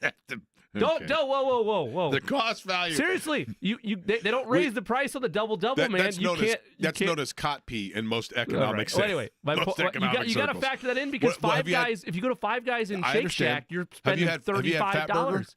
Have not had Fat Burger. Okay, see, that's the last one you got to do. What's Fat Burger. What's that? Where do I get that at? Fat Burger is basic. Is okay. West Coast. Okay. So and New Orleans. Okay. Fat Burger is a smash burger style. Okay. So Fat Burger, GD Ritzy's had a great burger. Fat Burger is more the, I'm trying to think of who has Steak and Shake? A Steak and Shake style, yes. Steak and Shake in its prime when Steak and Shake was still real, back when I was getting banned from them, that to me is the creme de la creme. But In-N-Out, so I prefer that style versus the In-N-Out style. I get it. Okay, Eddie, did you come up with the 3 for the Philadelphia Eagles that you first think of? Yeah. Okay, go ahead. Sorry, I had to clear my throat. I went with Deshaun Jackson, LaShawn McCoy, and Terrell Owens. Okay. Yours, Jimmy? Donovan McNabb. Okay. Also T.O., Reggie White. Okay. I went with, now Stephen Holder went with Reggie White, Randall Cunningham, Donovan McNabb. I went with Randall Cunningham, Reggie White, and Harold Carmichael, which is like on the way back for sure, right? Herschel Walker actually comes to mind a little bit, Sure. Oddly enough. Okay, now, for the Kansas City Chiefs, Eddie, go ahead. You have who? Eric Berry, Tony Gonzalez, Jamal Charles. Well, that's pretty hard to argue any of those. Okay, Jimmy? Derek Thomas, Priest Holmes, Len Dawson. Boy, Priest Holmes is a good one. I went with Len Dawson, Derek Thomas, and Christian Okoye. Nigerian Nightmare, baby. Yes. Let's go. Stephen Holder went with Joe Montana, Nice. Derek Thomas, Christian Okoye. Yeah. Okoye is one that, I mean, he just was so unique, right? But again, I think a big part of that is just whatever age where you fall. Do you agree with, I heard this on one of the national shows like last week or 2 weeks ago when everybody was looking at the Ravens and what they could do. They were doing size comparisons with Derrick Henry to Christian Okoye. Because a lot of people look at Derrick Henry and see him as this towering force, but if you were watching Christian Okoye at the time, it's like, holy cow, who is this dude? Like, I'd like, actually, do you have the height and weight of them? I had to pull it up. I don't have it off top. The big thing, I believe Henry is taller and like more weight. Well, Christian Okoye, different era, right? Yes. The shoulder pads of Christian Okoye alone were like Christian Okoye's shoulder pads. Speaking of Kansas City and Philadelphia, in Rocky, when Rocky Balboa would train and had the large 2x4s on either side of his shoulders and was like bouncing around, that looks like the width of Christian Okoye's shoulder pads. His shoulder pads are awesome. His He has shoulder no pads neck. He has no neck. His shoulder pads are unbelievable. 6'1", 254 is Okoye. 6'1", 254. Henry, 6'3", 247. That's unbelievable. Yeah, it is. Because you're right, Okoye at the time was just well. I mean, it's like I say, I get a kick out of when this conversation comes up a lot, right? Well, all I know about LeBron, he couldn't have played in Jordan's era because I'd like to see him go down the middle against Charles Oakley and Anthony Mason. And then you look at it, Anthony Mason's 3 inches and 30 pounds lighter than LeBron James. You know what I mean? Like LeBron James is Charles Oakley's body, He'd be okay. but with Michael Jordan's athleticism. Yeah, he'd be all right. I mean, that's the difference. But Ron Jaworski is also very high on the list. Somebody mentioned that Ron Jaworski. That's very high on my list for the Eagles as well. Ryan Dawkins. Ryan Dawkins is a good one. One of you said something Westbrook? that surprised me. McCoy surprised me. Really? I think a lot of people think of that as almost Buffalo. I mean, it's either Buffalo or Philly. Now, when we talked about, so I was at the Broadwell Brew Pub last week. Great little area over there in the Broadwell Brew Pub. And this dude walks in, and I'd seen him once before in there. Nice guy. His name's Jason. That's all I can tell you about Jason, except for this. I say to Jason, I've noticed now the 2 times that I've seen you in here, you're wearing a Washington Commanders snow hat, like a beanie. A beanie. Yeah. Now, beanie, though, not a beanie. A beanie to me doesn't have the little ball on top. Then I've been calling it the wrong thing for a long time because I call mine a beanie. It's got I don't snowball. think that you're wrong. I think of a beanie more as almost like a yarmulke. Okay. Okay? Or a beanie. A beanie to me, Michael Jordan used to wear a beanie. A beanie to me is... The ones that fold over the top? A beanie to me folds, but also snugs tight to the scalp. That's fair. Whereas he had the ones like I have. In your defense, Jimmy, I don't know. It's funny. The snow hat, which is what I call it, some people call it a toboggan. Some people just call it the ones with the little ball on top. It's still technically a beanie. Is it? They're labeled as beanies, but I get what you're saying. I would think thought there'd be a toboggan was a differentiator sled. between the two. I would agree with you. A toboggan is a sled, but some people call that style of hat a toboggan hat. I just say a snow hat. But at any rate, he had one of those on with the Washington Commander logo. And I said, now, I'm curious, are you a Commanders fan? Or, it might be that his name's Will, and he just has the W, right? So he pulls out his phone and shows me and says, look, and it's a picture of him on the Redskins when he was in the 3rd grade. And he's like, I've been a fan ever since. That's so cool. And interestingly enough, I didn't even think of this, but I played football at the YMCA, and the first team that I was on was the Eagles. And the best part about it was the parents, the coaches and the parents, took all of our helmets and spray painted them green and then used silver metallic duct tape to make design with the Eagles on the side. So I had like the Eagle helmet. You would think I'd be an Eagles fan. I don't know. For whatever reason, I was not an Eagles fan. But then the next year I played football at the YMCA, and I was on the same team, and I still have the photo of me standing in the back row, and standing to my left is Alan Henderson, and standing to my right is Derek Mays. And so I can tell people, in that back row right there, you have an NBA player, an NFL player, and a geek, right? The average, that back row right there of the 1984 Jordan YMCA Cowboys, that back row right there of those 3 guys, career average sports net earnings of like $38 million. A lot of star power there. And me, just standing there like, hey. And then I played with Scotty Shepard on the Steelers. We were loaded, man. It was all basketball players except for Derek, but we and were the loaded. Y was rolling back in the day. What's that? The Y was rolling back in the day. Man. The Jordan Y was the place to be. It was the place to be seen, and it was the place to play. And now, if you walk on the Monon, you can go. I can see the field where we played, and it literally is the size of like a parking lot. I'm like, that's the football field we played on. There's like a hill in the middle of it. Literally, it's like a 30-yard field. Okay, sure, but we thought we were great. But I've always said, you guys have heard me say it 100 times. I think for a lot of people, and Jimmy, people have asked. Somebody asked me again today, the source of your Chiefs fandom. And that stems from your older brother, who was a great influence to you when he was a young kid, got a program that had the Chiefs on it, and so that became his favorite team. Yep. And he was a lifelong fan by the time you came around, or, he was already well into his fandom by the time you came around, passed it on to you. Pretty authentic. A lot of people, I think, and in Indianapolis, if you're like me, the Colts weren't here when we were kids, oftentimes the team you saw in the first game you watched, the team that is opposite who your best friend was a fan of, Sure. the team that your dad rooted for, or the team you played for as a kid. I would throw in as well to the friend part of that, maybe a sibling. If you wanted to be like my nephews on my wife's side, one is occasionally rooting for Purdue because his older brother's a diehard IU fan and Right. he likes it under his skin. So That's what I he'll root for said. The opposite, yeah, exactly. fan or Right, sibling, right.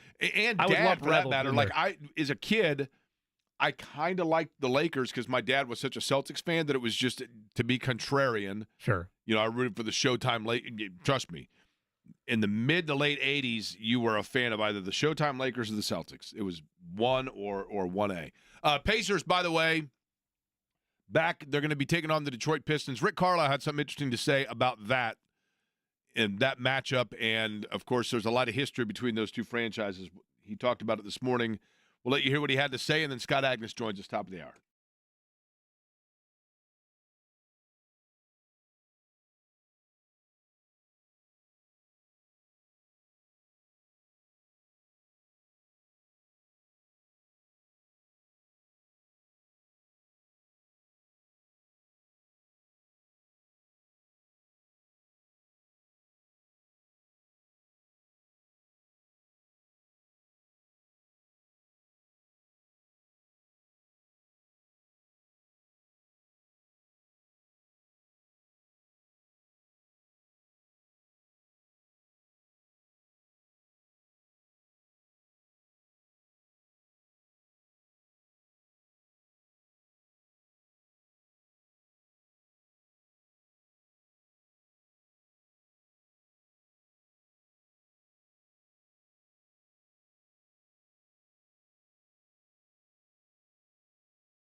Things into existence. We know this, right? What greater evidence than the fact that I come up with the greatest tease, industry term, of all time to get people to want to listen to the other side of what we're talking about when I say, you're not going to believe what Rick Carlisle had to say this morning talking about the rivalry of and then we go to the break and boom, the computer fires a promo of Andy talking to Rick Carlisle about the Pacers Pistons. What are the odds of that? Could I not have said coming up we're going to have the Powerball group announce that we both just won $50 million? Your clairvoyance stumps even us sometimes, Jake. Unbelievable.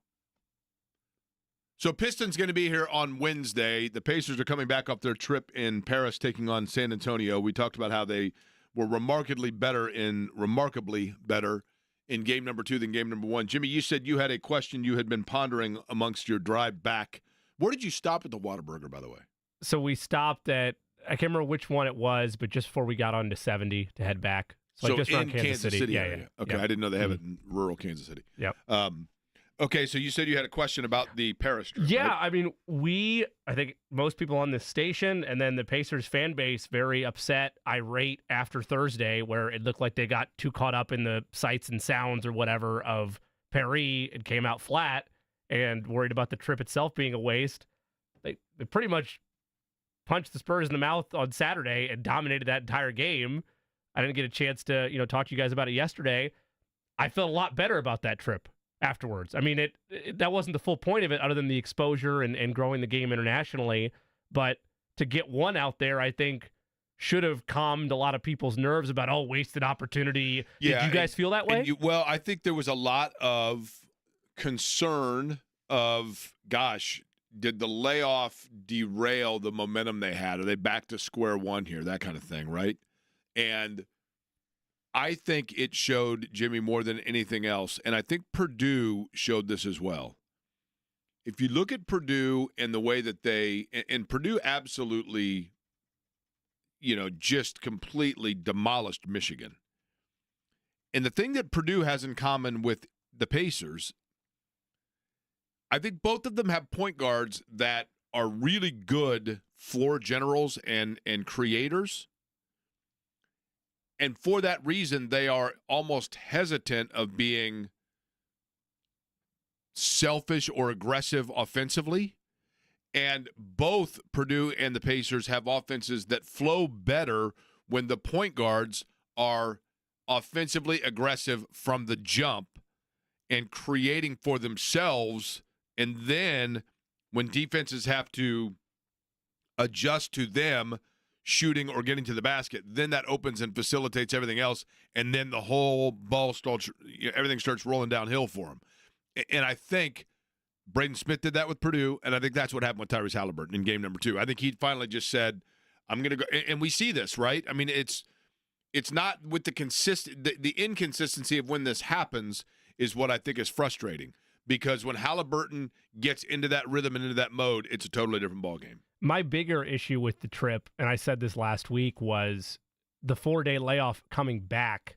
Does that kill the momentum? Like, I wasn't too worried about it fully getting undercut over there in Paris, but this would be tied for their longest layoff of the season. They had another one in, I think, early December, mid-December, and they did fine with that gap. It wasn't something that derailed them, but you're talking about all the overseas travel at that point, combined with trying to get your bodies back right, and then a quick turnaround against the Pistons, and then you're, back in a full dead sprint until you get to All-Star break.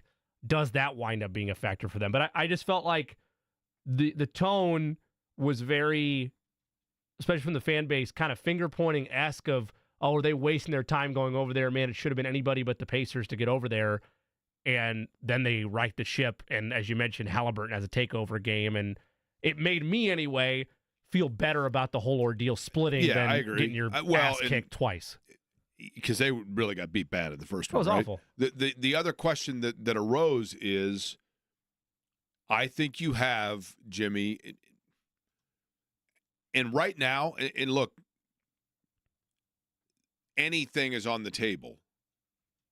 I don't believe one of the real questions for the Pacers is what is going to happen with Miles Turner and whether or not they can. And one of the things that we talked about last week was, if Miles Turner wants $30 million a year, that sounds astronomical.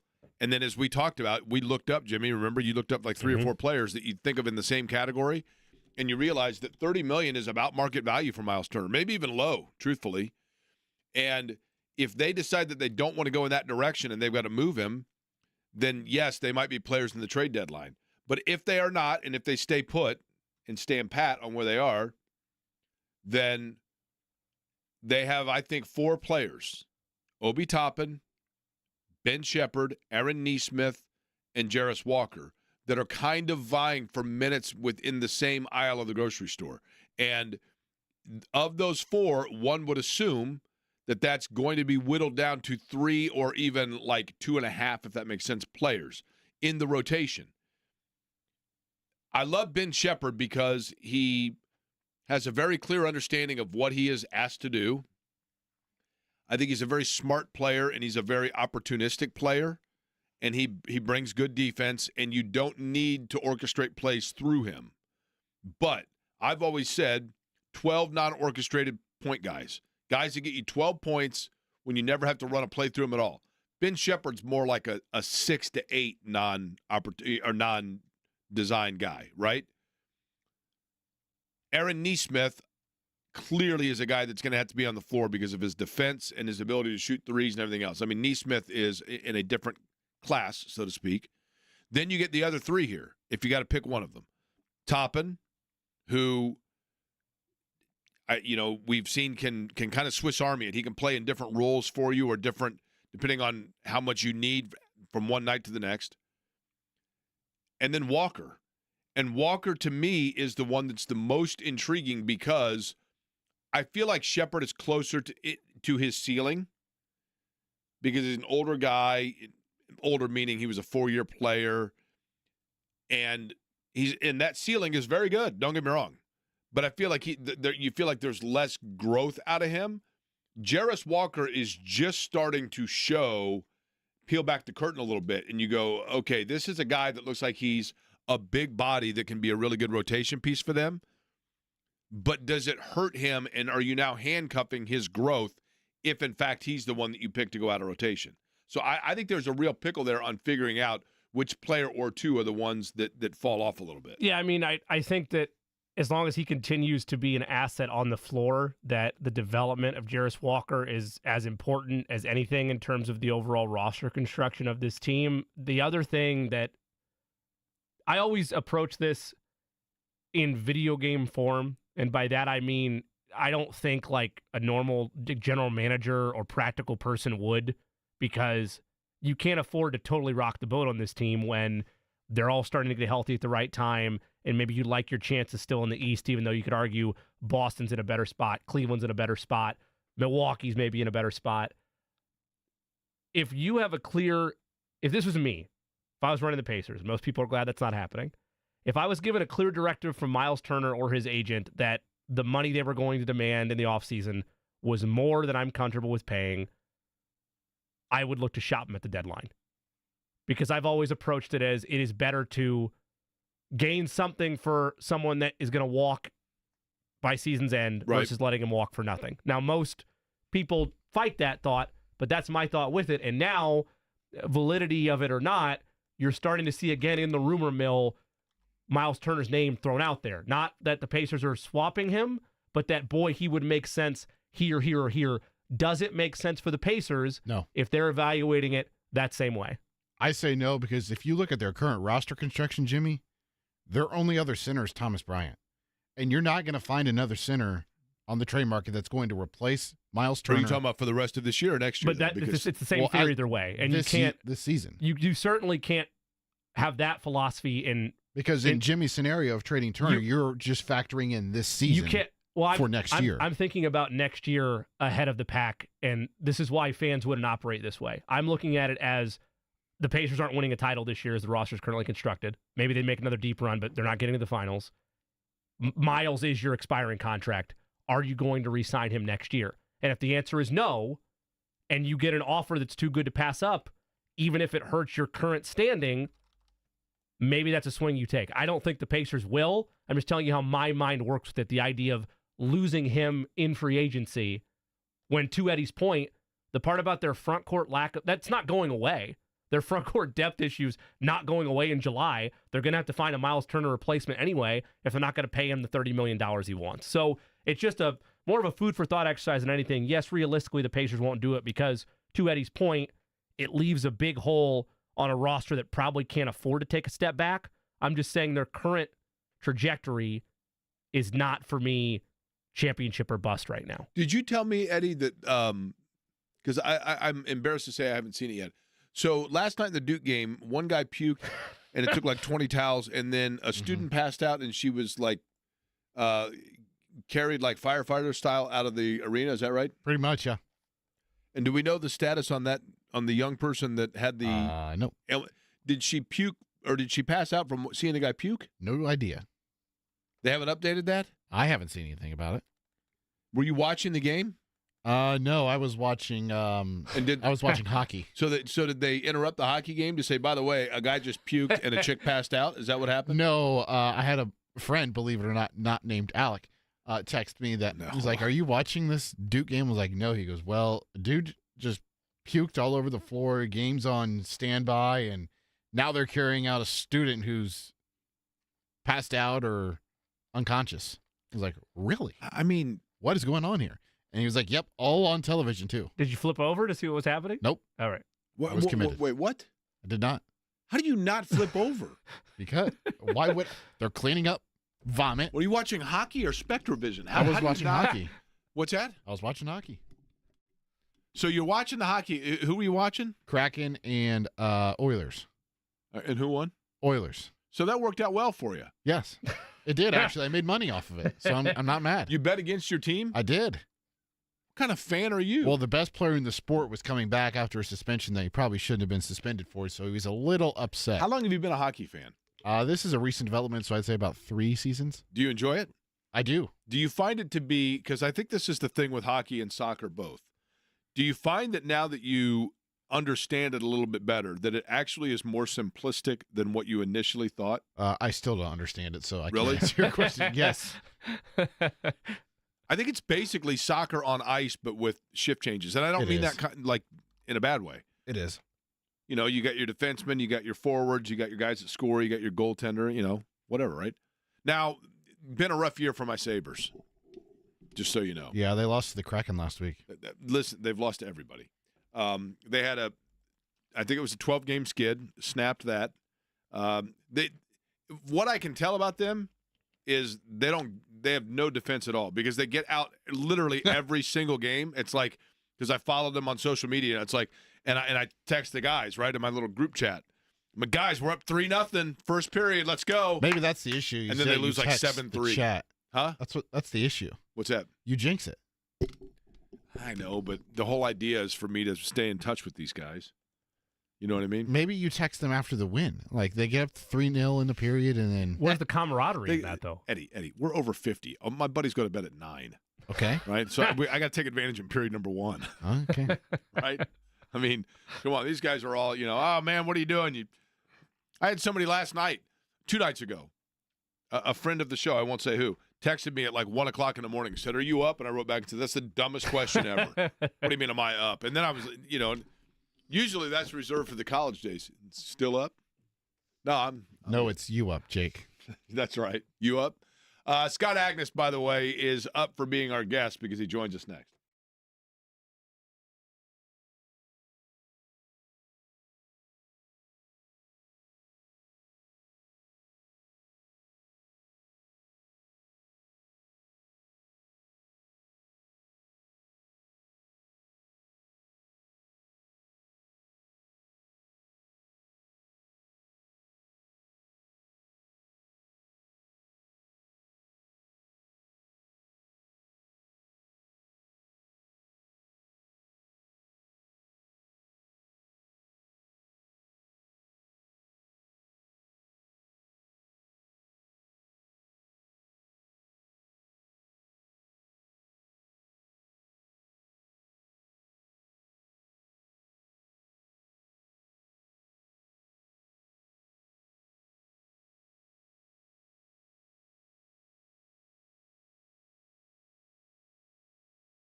Back in town, so too are the Pacers. We'll get to that in just a second.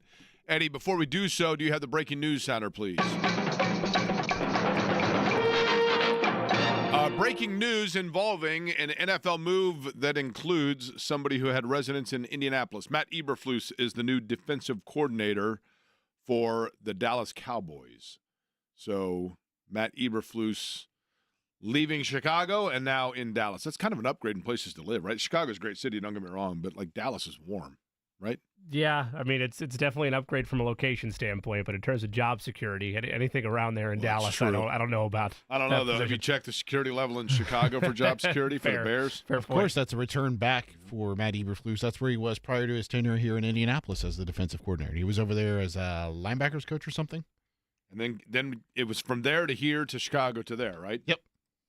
That's just a little, now that they've got that I-69 extension, he can just drive straight up if he wants to go to Chicago, take it over to 65, stop at the Quarry Gas and Gold. Good to go. Joining us now on the Express Pro Tire and Auto Guest Line, I believe he has jet lag, Scott Agnes of Fieldhouse Files, who made his way back from Paris in covering the Pacers over there. Scott, you got back when?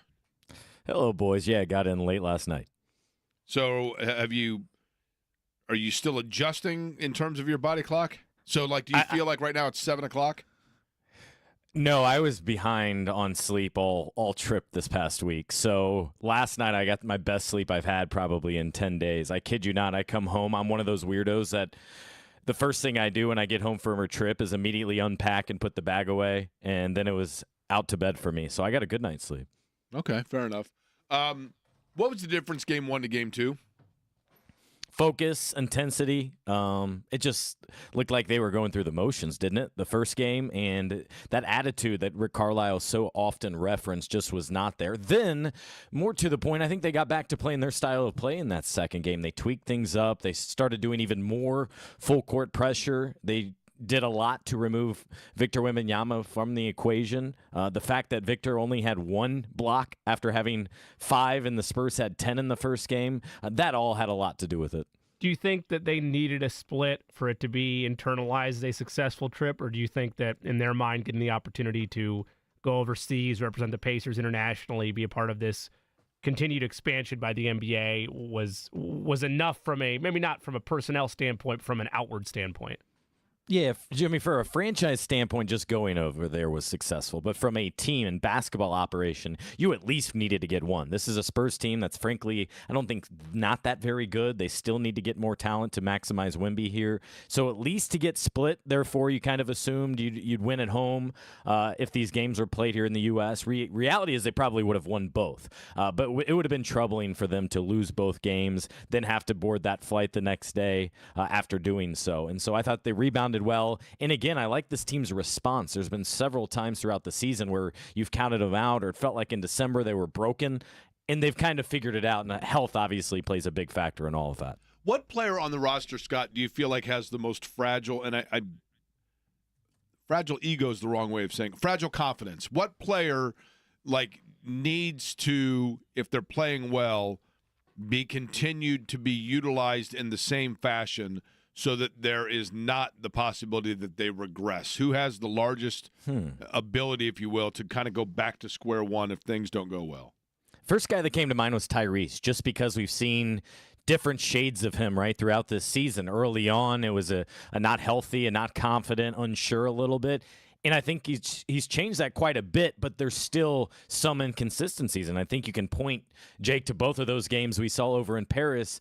The first game, just so-so, was good, like 15 points, but not a supermax level player. The second game, he absolutely was, and took over in that third quarter when things just started to turn and weren't going their way. He took over, got on one of those hot shooting nights, and then wasn't even needed in that fourth quarter. There's several other guys you might think of, but they don't lack confidence whatsoever. A guy like Mathurin, Andrew Nembhard, Pascal Siakam. So that's why I went with Tyrese.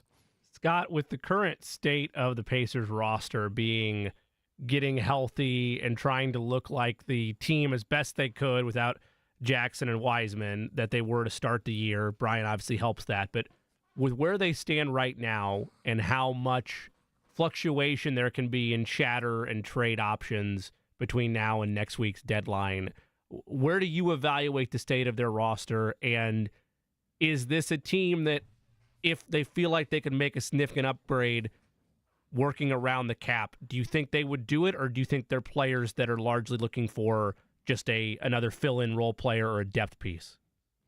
Yeah, I think they're not just sitting on their hands.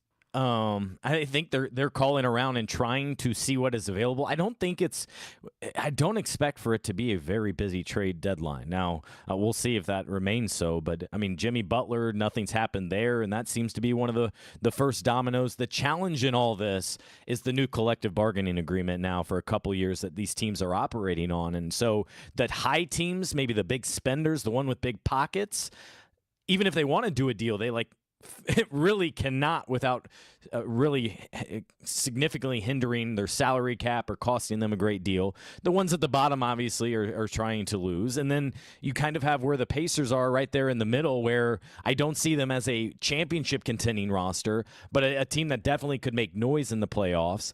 Yet at the same time, while they want to make some upgrades, I think if possible, the reality is they're just so minimized in what they can do given their current state of being within $100,000 roughly of the luxury tax, and this isn't a roster you want to pay into that. A long way of saying it'd be hard for them to do something, but I think they are willing to do so if they can find a willing trade partner, and they've been due for some kind of consolidation trade for the last 2 or 3 years. If I'm them, that's what I'm looking for. Scott, you think Miles Turner's worth $30 million? He is when you don't have any other center on your roster, for sure. That's the first thing that comes to mind with him. Is he's solid, he's steady. You know what you're getting from him. The trouble is, I will say, Jake, is next year or coming up actually in 2 months, he turns 29. And at that point, Roy Hibbert, for example, was already off the Pacers and out of the league. So you have seen an evolution, certainly, of the center spot. That money is not super crazy when you want to reference it in terms of the salary cap. Especially when you look at other players. Scott, we did this the other day. Okay, yeah. I mean, I'm trying to think. Jimmy, do you remember guys that, like Kyle Kuzma might have been one of them that was in that range? I think like Jarrett Allen, like Brooke Lopez was in that range. Like it's pretty good market value, to be honest with you. And I guess the question becomes if they're not going to pay him, and I'm not saying that's going to be the case, Scott, but wouldn't you agree that it becomes less about a battle of what they think he's worth and more about what they are able to actually financially afford? Is that a fair statement? Yeah, I think so. And by the way, the contract I kind of reference a lot of times with Miles is what we saw this last year with Isaiah Hartenstein, both because of the player he is and what we saw from him in the postseason with the Knicks, for reference. Went to OKC, got a good deal that averages out about $28 million per year. I think it's $30 million this year. I think that's, if I'm Miles, what I'm looking for is maybe a 3-year deal type. And what the Pacers do is they have his bird rights, which gives them more options than any other team to try to sign him. And if you're Miles, though, I wonder what the market is out there for free agency, right? Because not a lot of teams have $30 million to spend. So that's something I'd be concerned with for him. But from a team standpoint, you're right, Jake. That's the challenge is you know Miles better than anyone because he's been with your team. That's what you're considering here. And then you're also wondering, if we don't pay him, what's the next best option? And is that difference something we can live with? And the challenge in all this is I think you almost had an open tryout for maybe who could take over next year or at least emerge with more of a role in both Isaiah Jackson, who will need a new contract, and James Wiseman, who is under contract for next season. Those two are coming off Achilles injuries. You don't know when they'll be back or even be able to be at full strength to train again. That adds a whole nother layer into this complex equation. Scott, there's a couple different ways I've gone with this conversation. Scott Agnes, our guest, covers the Pacers for Fieldhouse Files. He's with us on the Express Pro Tire and Auto guest line. And so I'd like to frame it like this. I don't believe that the Pacers can contend for an NBA title with their highest 3% cap players being Miles Turner, Pascal Siakam, and Tyrese Halliburton. There's a couple caveats to that, I suppose. If Benedict Mathurin keeps taking leaps every year and you wind up having value with a top 25, top 30 player in him, then maybe I'm dead wrong on that. But otherwise, when I look at the numbers, I don't like the finances of that much money tied up to those three players. Meaning, I think Miles is worth 30.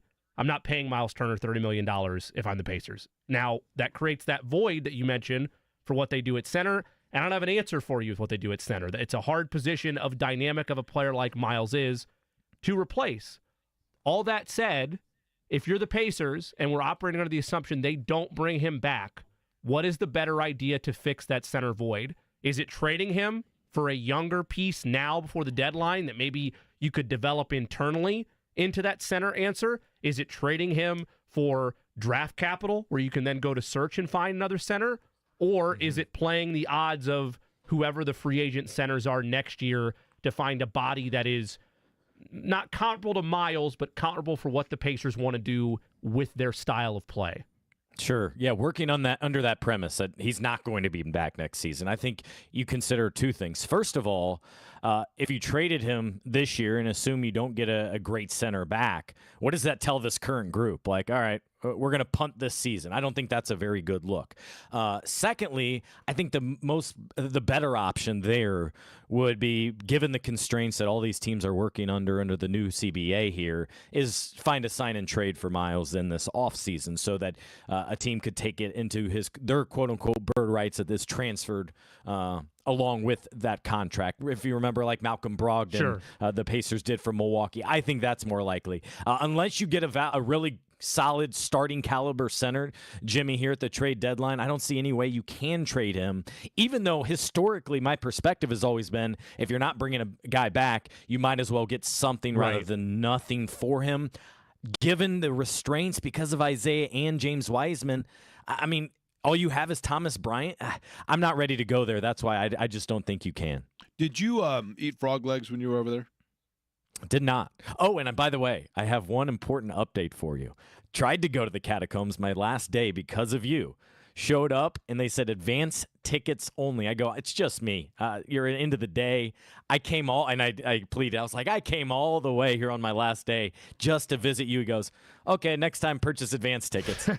And so I went across the street to the Indiana bar you referenced, and no catacombs for me, Jake. So here's my question. Did you say, A, because of you, they told me advance tickets only and denied me, or B, I went there because of you, comma, but they didn't allow me in because it was, which one was it there? The latter, yes. Okay. Now, I had never heard of it, and I didn't actually know anybody that mentioned it. It's even fascinating. Pacer people, traveling parties. It was not on social media. That was nothing. I don't think any of the official it'd be tough to have traveling social party media did. posts from the catacombs if Miles Turner's out there in his full get-up walking through there. Scott, I'm sure I showed you the Even pictures, the families, right? though, too. I'm telling you, it's now. Here's the thing, though. I mean, once I pointed it out to you, you saw that it is a legitimate, like, historic site, right? I mean, it's like there were like probably tons of people in line, right? Yeah, it was advance tickets only, and it was around the corner for tickets. Did you go but to it Jim was the end of the Morrison's day, grave? though, I will say. Did you go to Jim Morrison's grave? I am unaware of that. No, I did not. Hang on. Go ahead. I am not one that's probably going to seek out graves, I will say. I understand, but I would bet you. Now, I know that I'm a weirdo because I go to cemeteries. I get that. I would bet you if you Google American tourist sites in Paris that Jim Morrison's grave is one of the first 5 things mentioned. Most frequently visited.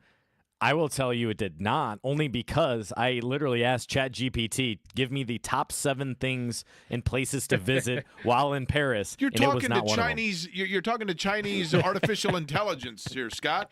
You've got resource, ChatGPT. You've got resource to one of the greatest minds of pop cultural, historical, dead people significance of all time, right here.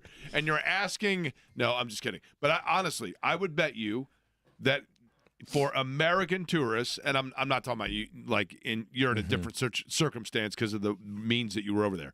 But I would bet you that Jim Morrison's grave, that sounds weird to say it, except for that it is, I guarantee you, one of the 5 most visited tourist sites for Americans in Paris. Jimmy, your thoughts? Yeah, I wouldn't fight you on that. I'm just still trying to get over the missed opportunity the Pacers had of squad posted up at the Combs and just everybody near the Let's catacombs. put the microscope underneath Jimmy. Jimmy, did you visit? Did I visit? No, I did not. No. Okay. But you went to the catacombs, right? I did, yes. He was asking about Jim Morrison's grave. No, I did not. I did the Eiffel Tower, I did the Louvre, I did the catacombs. So just for example, Notre Dame. Just for example, So there's 5 things right there. The 30-foot high circular artistic sculpture of 17th century skulls is not something that would have gone well with Ben Shepherd in front of it, right? Probably not. On social media. To be clear, here's the other thing I mentioned in all this, though. There was a monster traveling party. And so while the team was at practice, maybe partners and team sponsors or wives or other members of the traveling party would go out and go on the Saline River and do things like that maybe the team did not have time to do. So I didn't see any of those photos either from those places. I went Pat Boylan for some reason. Scott Agnes with us, joining us on the Express Pro Time Auto guest line of Fieldhouse Files. Scott, from your reporting, were you at all, there's a follow-up question to this, were you at all involved or following those traveling parties throughout the week? I was not when they involved. went to excursions, did you follow the beat, so to speak? I did from afar, yes, and what they would post or in talking with people, but no, I was not included or on the boat with them by any means. I asked that because maybe from afar what you saw, did they get any type of pulse or reception from locals? Like we always talk about, if you plop a team of, in an international league or in a big league in a different country, what happens? Like where is the reception? Did you get any feedback in that regard to how they were received of like, oh, who is this group of people? Or, oh, no, that's a professional basketball team? Nothing like that specifically. I know I don't know if you guys have talked about it, but how much Rick Carlisle has praised the local police and how they handled their escorts.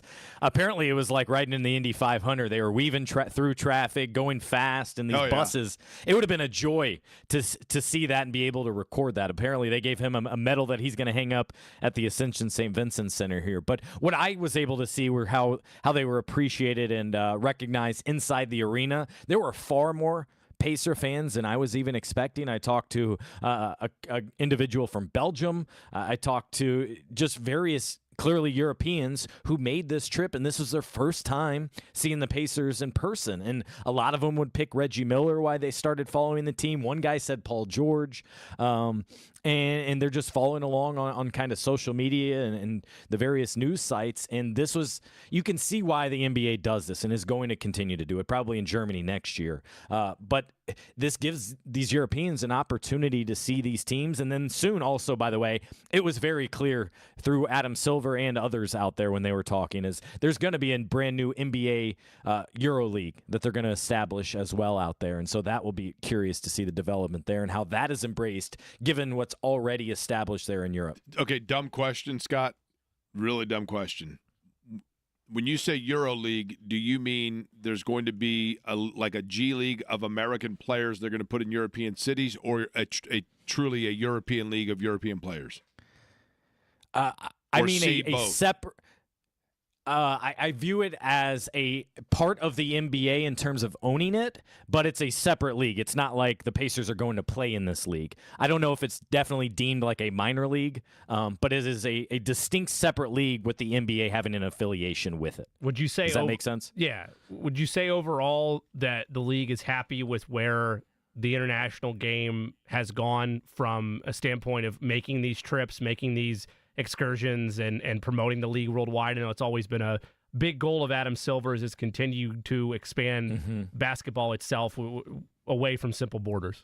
Yeah, that has been a big initiative, Jimmy, of Adam Silver. He was there for both games. A lot of NBA officials, they were there at the Paris Olympics several months ago and have been working on this potential EuroLeague for at least several years that they were referring to here coming up. And just to give you an idea, there was about 16,000 seats. They were sold out within hours.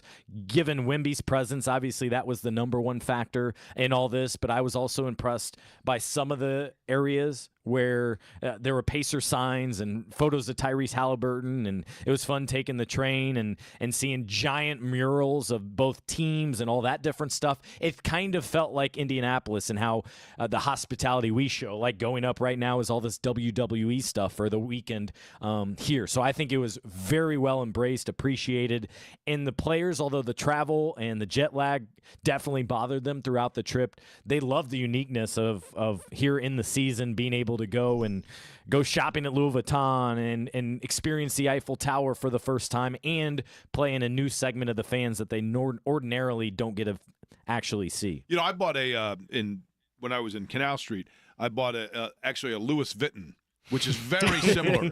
About $25, great. Zipper broke very early on within the experiment, but other than that, it was a great bag, by the way. Easy returns there? Easy returns and exchange. Yeah, right. Try finding that guy's van. Okay, hold on. It says here, the Père Lachaise Cemetery, which is where Jim Morrison is entombed. Now, he is obviously, I mean, there are all kinds of, Chopin's buried there. There's all kinds of historic figures, mostly obviously French, that are buried there. But it is believed to be the most visited cemetery in the world. Would you guys like to guess how many visitors apparently go to this cemetery each year? I'll defer to Scott. I always overshoot it. Let's go with 5 million. Pretty close. 3.5 million annual visitors to the cemetery. Interestingly enough. How many of those are you? Well, that's just 200,000 more than the number of times they have to repair the Crown Hill fence in an annual year. Wow. It does say that they believe that 80% of visitors to the cemetery are there to see Jim Morrison's grave. And they actually, I'll tell you an interesting story about that. You guys think it's weird because I go to cemeteries, don't you? No, I don't. I just don't know Everybody's what you quirky. do. Like, you pay respect. I don't know.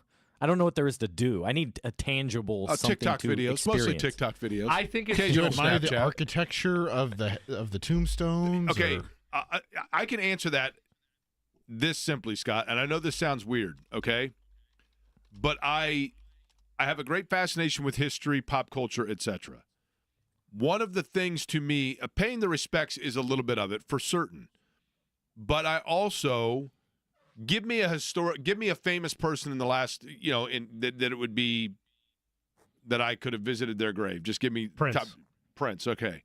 So if you were to go to, and I don't know if that's possible or not. yeah, I was going to say, I think Prince, I don't know if Prince was entombed, okay? But I'll give you an example. Like when I was in Los Angeles, I went to Marilyn Monroe's gravesite, okay?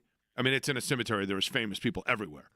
But part of what fascinates me, and I know this makes me weird, but Scott, to answer your question, part of what is fascinating to me is I go to the gravesite itself and stand there and then try to envision and think to myself that on the day that the person was laid into their final resting place, the historical significance of that, and culturally speaking, of where exactly I'm standing and the people that must have been standing in that exact same spot as they were standing there paying the last respects for a graveside service. And so just to see it, and I think also there are other things that are a little bit more macabre than that, but I mean, part of it too is just, it's fascinating to me to see the variation by which people are honored or reflected upon at their final resting place compared to their respective contributions to the world. But so it's a fair point. Most cemeteries, though, are in beautiful areas, and you know what I mean, are in very significant areas of respective cities. So there you go. There's your answer. But Jim Morrison's grave has a lot of American significance and history to it, which I'll tell you in a second. But okay, Scott, Wednesday, Pacers Pistons. Is this the Pacers' new rival, by the way? No. I don't think there are many rivalries in the NBA, if any, right now. That's the thing. Just because there's a little beef and Isaiah Stewart wants to say that Miles Turner plays with Legos or what does he say? Not plays. I enjoy Legos or whatever it is. That's not a rivalry. No. You got to meet in the postseason for several years in a row. I wish there were more rivalries. There's no rivalries anymore. Yeah, a lot of it just goes back to old stuff, right? Pacers, Knicks, Lakers, Celtics, and it's like, you're paying tribute to stuff from a long time ago. These guys all enjoy each other so much. You're right. And And hang they all out know in the each other. offseason. Yeah, you're right. Do you Yeah. think It's there's all some friendly. undercurrent, though, still? Maybe I'm putting too much weight in the Bobby Portis storyline, but I feel like if Milwaukee and Indiana met again in the postseason, that wouldn't be all hugs and smiles there. Yeah, I think that's almost more fans, though, too. I think when they were last But you year need in that Indianapolis. too, right? You need the vitriol from the fan bases also, I'd say. Yeah, I'm good with that. I'm kind of disappointed, quite frankly, that Yeah. it's lacking Yeah. throughout the league. And the NBA is trying to have Rivals Week. In fact, I think it was last week while we were in Paris, and it's Pacers Spurs. They're not a rival. They've never been a rival. Yeah, Most for people sure. think George Hill and Kawhi Leonard. I mean, So they're it ABA just cronies. right? Yeah, it just doesn't add up. Scott, we appreciate it. Fieldhouse Files, where you can continue to see all of the coverage for the Pacers from Scott Agnes. Appreciate it, Scott. Get some sleep.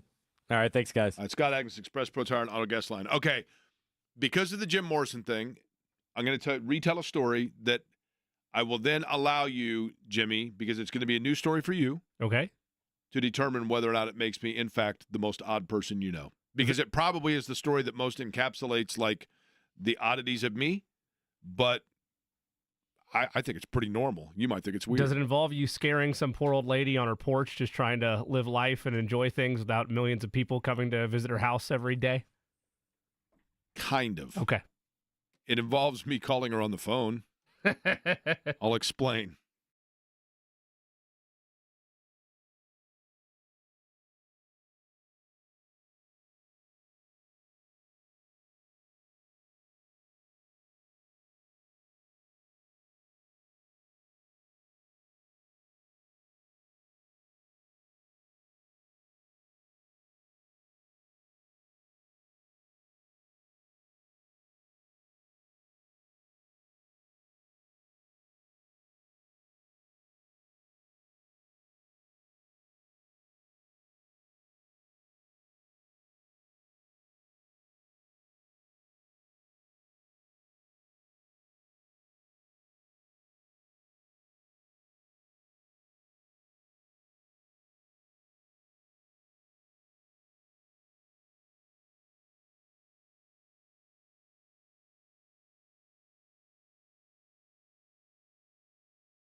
Okay. So, Jimmy, it is a little time for Uncle Jake's story time, and then you can determine how odd it makes me. Okay. Thank you, Eddie. I don't think I've told you guys this story before, but maybe not in full detail, but I'll make it short. So at 49th and Penn is Cafe Patachu, which before the cafe was expanded, it was Hammaker Pharmacy, which I loved. And I would go in every morning to Hammaker Pharmacy and get a copy of the Star. That shows you right there how long ago it was. And a Diet Mountain Dew. And George, the pharmacist, and Freddie B., who was the clerk, who now works at Sullivan for Pat Sullivan right across the street, We'd sit there and solve the world's problems. It was like my own Mayberry. I loved everything about it. So one day I'm reading the paper in the obituary section, which I didn't read very often, but it would have like a notable, national obituary. And I see this headline. I have no idea what drew me to it, but it was the obituary of the fleet admiral from the United States Navy in the Pacific during the Vietnam War. And I thought, oh, that's interesting. Last name was Morrison, Admiral Morrison. I think it may have been George Morrison. Don't quote me on that. But I'm reading it, and I'm reading the obituary of this fascinating figure that led all of the Pacific Fleet during Vietnam and et cetera. And at the bottom, it just says he was preceded in death by his son Jim, lead singer of the rock band The Doors. And I'm like, wait a minute.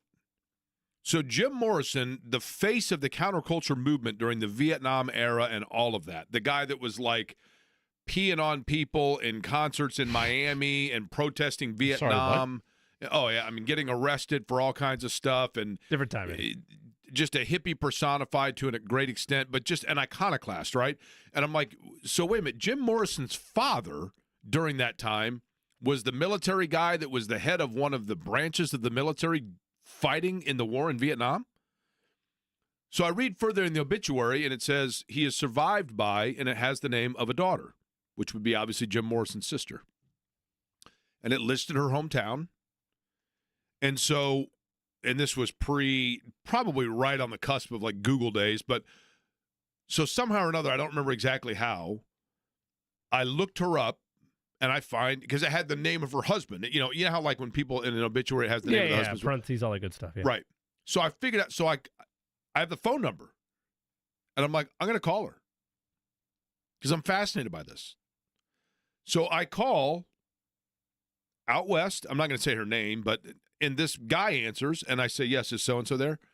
And he says, no, I think she's at the grocery store. Who's this? And I said, well, my name's Jake Query, and I live in Indianapolis, and I'm very sorry to hear about the passing of what I presume is your father-in-law. That's correct. And I just wanted to ask her a few questions. Well, she'll be home in like 20 minutes. So I call back. She answers, and I said, I told her what I just told you. And I said, I just find this fascinating. She could not have been nicer. And she said, I remember I was younger. She said, I was 6 years younger than my brother. And my father was a very stern, loving, and a great father, but a very direct and disciplined military man. And she said, my brother went away to UCLA, and after a year at UCLA came home, and she said, and I was only like 12 or 13. But he came home at one point and said, I'm going to leave college because I want to be a rock and roll star. And she said, and I remember him telling my father, I can be a singer because I'm a great poet. And she said, and my dad said to him, you don't have any talent in either area. You're not a great musician and you're not a great poet, but you could be a good student. And she said that literally was the last time my brother came home. He left and said that, fine. And he left. And she said, and like a year later, I came home from school one day, and my mother said to me, hey, I got you something today. I got you a gift. And it's on your bed, and just make sure that you put it away before your father gets home. So she went upstairs, and sitting on the bed was the debut album of The Doors. And she's like, oh my gosh, like my brother really did make an album. So she told me that Jim Morrison, during the time that he was a recording artist and a poet and all the things that he claimed to be, that he had a fractured relationship with her family, really, and that they didn't see him a lot. He basically went off and spread his wings and went on about his way. So she then told me that when Jim Morrison passed away in Paris, that her father was at the retirement of a naval fleet. He was at a ceremony, I believe, in Virginia for the retirement of a naval fleet ship, and they gave him a telegram that said, your son was found dead in Paris. So her father went to Paris to, do the things that you have to do in that situation. And Jim Morrison was entombed in Paris. So she then told me that, his headstone had been like chiseled away and chipped away and graffitied, and, fans and weirdos did all kinds of stuff to his headstone. So she said, and this would have been, I'm trying to think of what year this was 20 years ago, probably. And she said like 5 years prior to that. So I'm just going to throw a spitball of like the mid 90s. Her father called her one day and said, look, do you want to go to Paris with me? And she said, okay, like, for what reason are we going to Paris? And he said, well, there apparently has been a lot that's gone on with Jim's headstone, and I think we need to go over there and take care of some things. So they went, and he himself paid for and designed a new headstone. It's like the third variation of headstones. And she told me this. She said the inscription he came up with. He came up with the inscription that's on the latest version of the Jim Morrison headstone. Jim Morrison's father came up with it, and it's in Latin. And she said, and I saw it and then asked my father what it means, because I don't speak Latin, obviously. And the father said, it means true to his own spirit. And they left and came home, and she said, we didn't talk a lot about it, but I always just understood that that was my dad's way of recognizing and paying tribute to Jim, that yes, in fact, he was his own person and that he was right, because the person he wanted to be was the one that he became, was the one that became the star, and he was right. He was a musician, he was a poet, and he was true to himself, and my dad was paying respect to that. And she said that that was all facilitated, that epiphany, because even in retirement, her dad would go in to help young people get into the Naval Academy or to recruit for the Naval Academy, like valedictorians and star athletes and that kind of thing that the Navy was trying to recruit.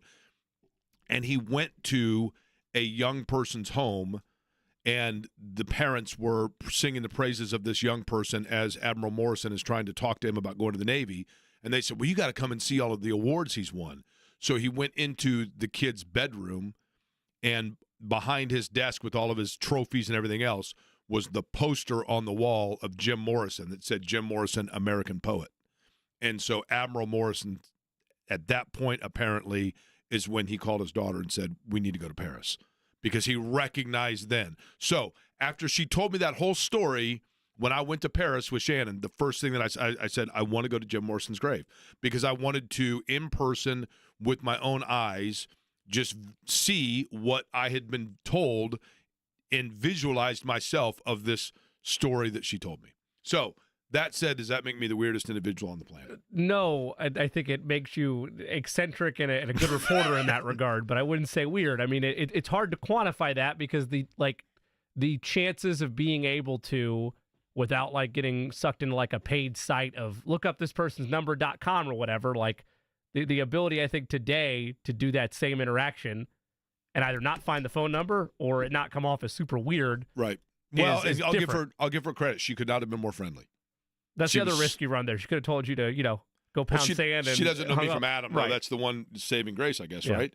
But she was very, very kind, very nice. I mean, I assume she's still living. I don't know. But I did find it fascinating. And again, it goes back to when you think about like celebrities, famous people, athletes, whatever else. Like I watched last night the Kobe Bryant documentary that's out, and it talks about his childhood living in Italy. And you forget that before people were famous, they were just people. You know what I mean? Yeah. They had brothers and sisters and family drama and cousins and best friends. Eddie and was just talking about you that way the other day. Yes, that's right. Well, you lost me on the best friends part, right? I do have two sisters, no brothers. Do you have plays of the day, though? I got some for you. All right, it is the wildly popular and still available to be sponsored Jimmy's Plays of the Day, and we'll do it next.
mix of the NBA as well as college basketball. We'll start first with college hoops. Kansas coming after, I should say, a tough loss to Houston over the weekend. Had that game in their pocket multiple times, but couldn't get it done. I expect a statement win for them tonight against UCF at home. I'll lay the 13 for the Jayhawks this evening at Allen Fieldhouse. In the NBA, I'll take under 229.5 for the Jazz and the Warriors tonight. Second night of a back-to-back for the Jazz, and the Warriors offense has been struggling as of late. Give me the Lakers to win on the money line over the Philadelphia 76ers. On the road in Philly in that same game, over 26.5 total points for Anthony Davis. So lay the 13 with the Jayhawks, under 229.5 Jazz Warriors, over 26.5 points for Anthony Davis. Lakers money line. Eddie, any place for you? No, God! No, God, please, no! No! Is that you saying no? Is that emphatically? No! All right, we'll make sure. God! You want to clear You know there. what that sounds Okay. like, Eddie? That sounds like you just lost your shirt on something and you're like suddenly like anti-gambling. Was it because of that hockey game that you were wagering on? No, I won money. I told you this, Jake. I had Connor McDavid to score a goal and the Edmonton Oilers to win. What kind of Connor loot you McDavid scored a guys goal. throwing around on this stuff? Depends. For an NBA game, maybe $25, $30. It all depends on your bankroll, Jake. Okay. That is true. You got to manage your bankroll, Jake. Okay. You know what I decided to do 2 years ago? Call about Hawaii and Cal Poly to the news desks. That too.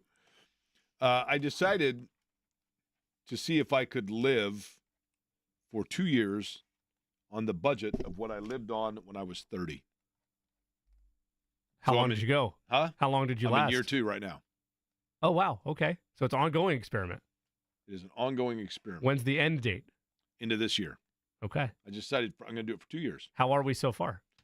What's that? How are you so well, far? here's the thing. I was actually I was making a bunch of money illegally at the age of 30, so I had a huge. No, I'm just kidding. Jimmy, yesterday on the show, we had somebody call in.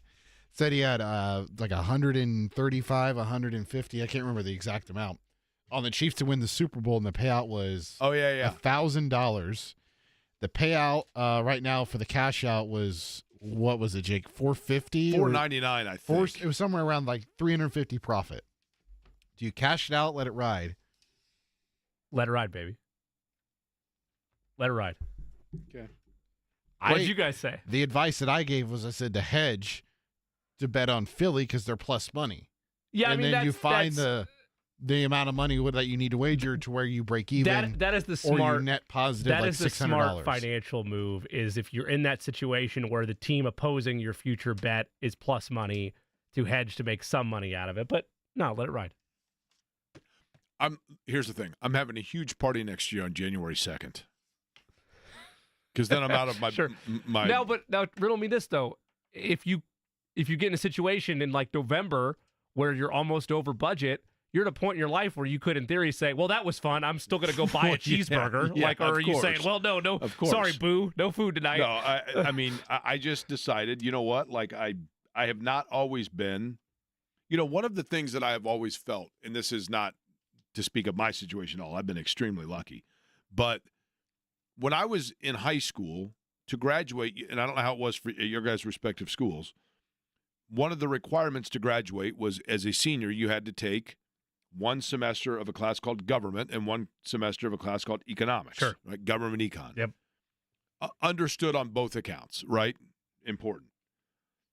But I have always felt like when I become mayor, one of the things that's going to become policy for, if we still have public schools at that time, is there's going to be a class that is required called Life 101. And Life 101 is where at the age of 18, you learn about the difference between a charge card and a credit card. And you learn about what mortgage rates are and what interest rates are on a credit card and the importance of like a credit score. What is credit score? What does that mean? These are in college. You're going to laugh when I say this, Jimmy. Like, I don't know that I even and I grew up in an environment. I mean, both of my sisters were, they've got, my oldest sister has 3 degrees. My other sister has, but I didn't know. I was largely naive. I was largely naive to when people said, like, well, what's your major going to be? I don't know that I ever really even had a full grasp. And I attended a high school where 97% of my graduating class went to college, right? Yeah.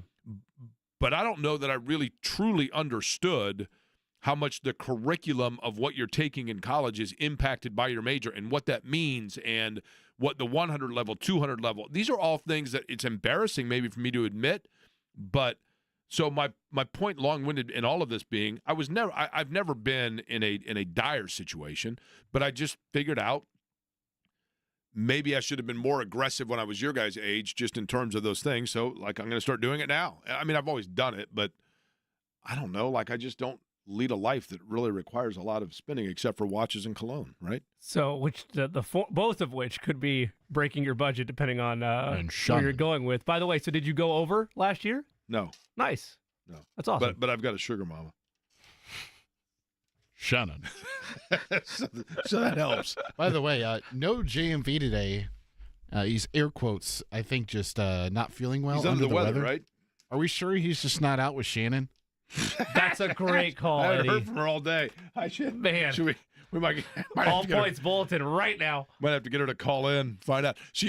Yeah, lately she's been working late a lot. I'm like, okay, you know what I mean? So, by the way, hey Jake, thanks for the shout out to Hammaker Pharmacy. George the pharmacist was my father-in-law. George was the absolute best, and this is what places like this are what all cities need. And unfortunately, there are fewer and fewer of them now. Hammaker Pharmacy was a family-owned. George he owned it, was the pharmacist. He still used a typewriter. He was a Chicago guy that was of Polish descent that would always talk about how great his pierogies were.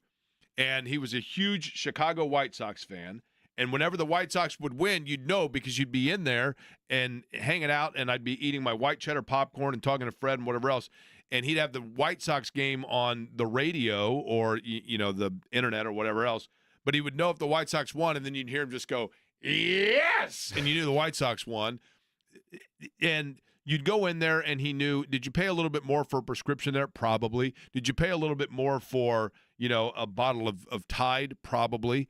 But when you went in there, they knew your name. They knew what you were up to. They knew what vacation you'd just been on. They knew if you'd been under the weather 3 weeks earlier. That's the stuff that makes neighborhoods, man. That's what makes cities, and neighborhoods. And like when people talk about living in, I wouldn't want to live in New York, or I wouldn't want to live in Chicago. I get it, but it's not the city you're living in; it's the neighborhood you're living in, right? And if you lived at 49th and Penn in that area, George and Fred were the neighborhood. They were the institution of the neighborhood. And Beverly that's lived in the neighborhood for years and would come around and use her sign language to communicate, and the whole neighborhood knew her. Like, that's what it's all about, man. That's absolutely what it's all about. But at any rate, so Eddie has no plays for tonight. That's unusual, is it not? Generally, yes. Eddie's usually involved. I'm in the investment business. I don't waste money. I only give plays when they're for sure locks. I'm in the by the way, I just got this text. This is unusual. What do you think of this? What do you have going on after the show today? I'm going to be a little bit busy with work and won't be home until later. Was work in quotes? What? Wait, hold on. Is that from Emily or is that from Shannon? No, here's the thing. I've got to go and pick up some stomach medications. Well, for what? For Boo? I don't know what. Yeah, I'm saying. Apparently, Shannon knows somebody that's under the weather. I don't know what's going on. No, but anyway, so John is out. Brian is in next. Jimmy, you got what going on tonight? A little Roncalli action tonight. Royals in action against Columbus North girls basketball regular season finale. So be over on the south side tonight. How about you? And you're calling that where? At Roncalli for Roncalli Media Network. Sorry, RoncalliMediaNetwork.com. If you want to join us, probably pregame 7:15, tip 7:30. Should be a fun one. What about you? Well, I don't know now. Finding John. That's right. I'm gonna head to the gym. Now Brian gets mad because I can never pronounce his last name correctly. It's No. I think most people would get frustrated. You want your open to be clean. Here's why I get confused. Brian, I know it's Brian No, but there's Tom Noy that works up north in the same area, and that's why it's always been both also big South Bend boys. That's both what Brian I mean. And same Tom. area, right? So but Brian No is in next. He is all knowing, of course, on what's going on in the local media, and that's why he is going to carry us home until 6 o'clock today, capably filling in for John. We hope JMV feels better, but Brian is up next. We thank you for listening to Query & Company.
John, I have never been better to be on the air with you here in Indianapolis, a place where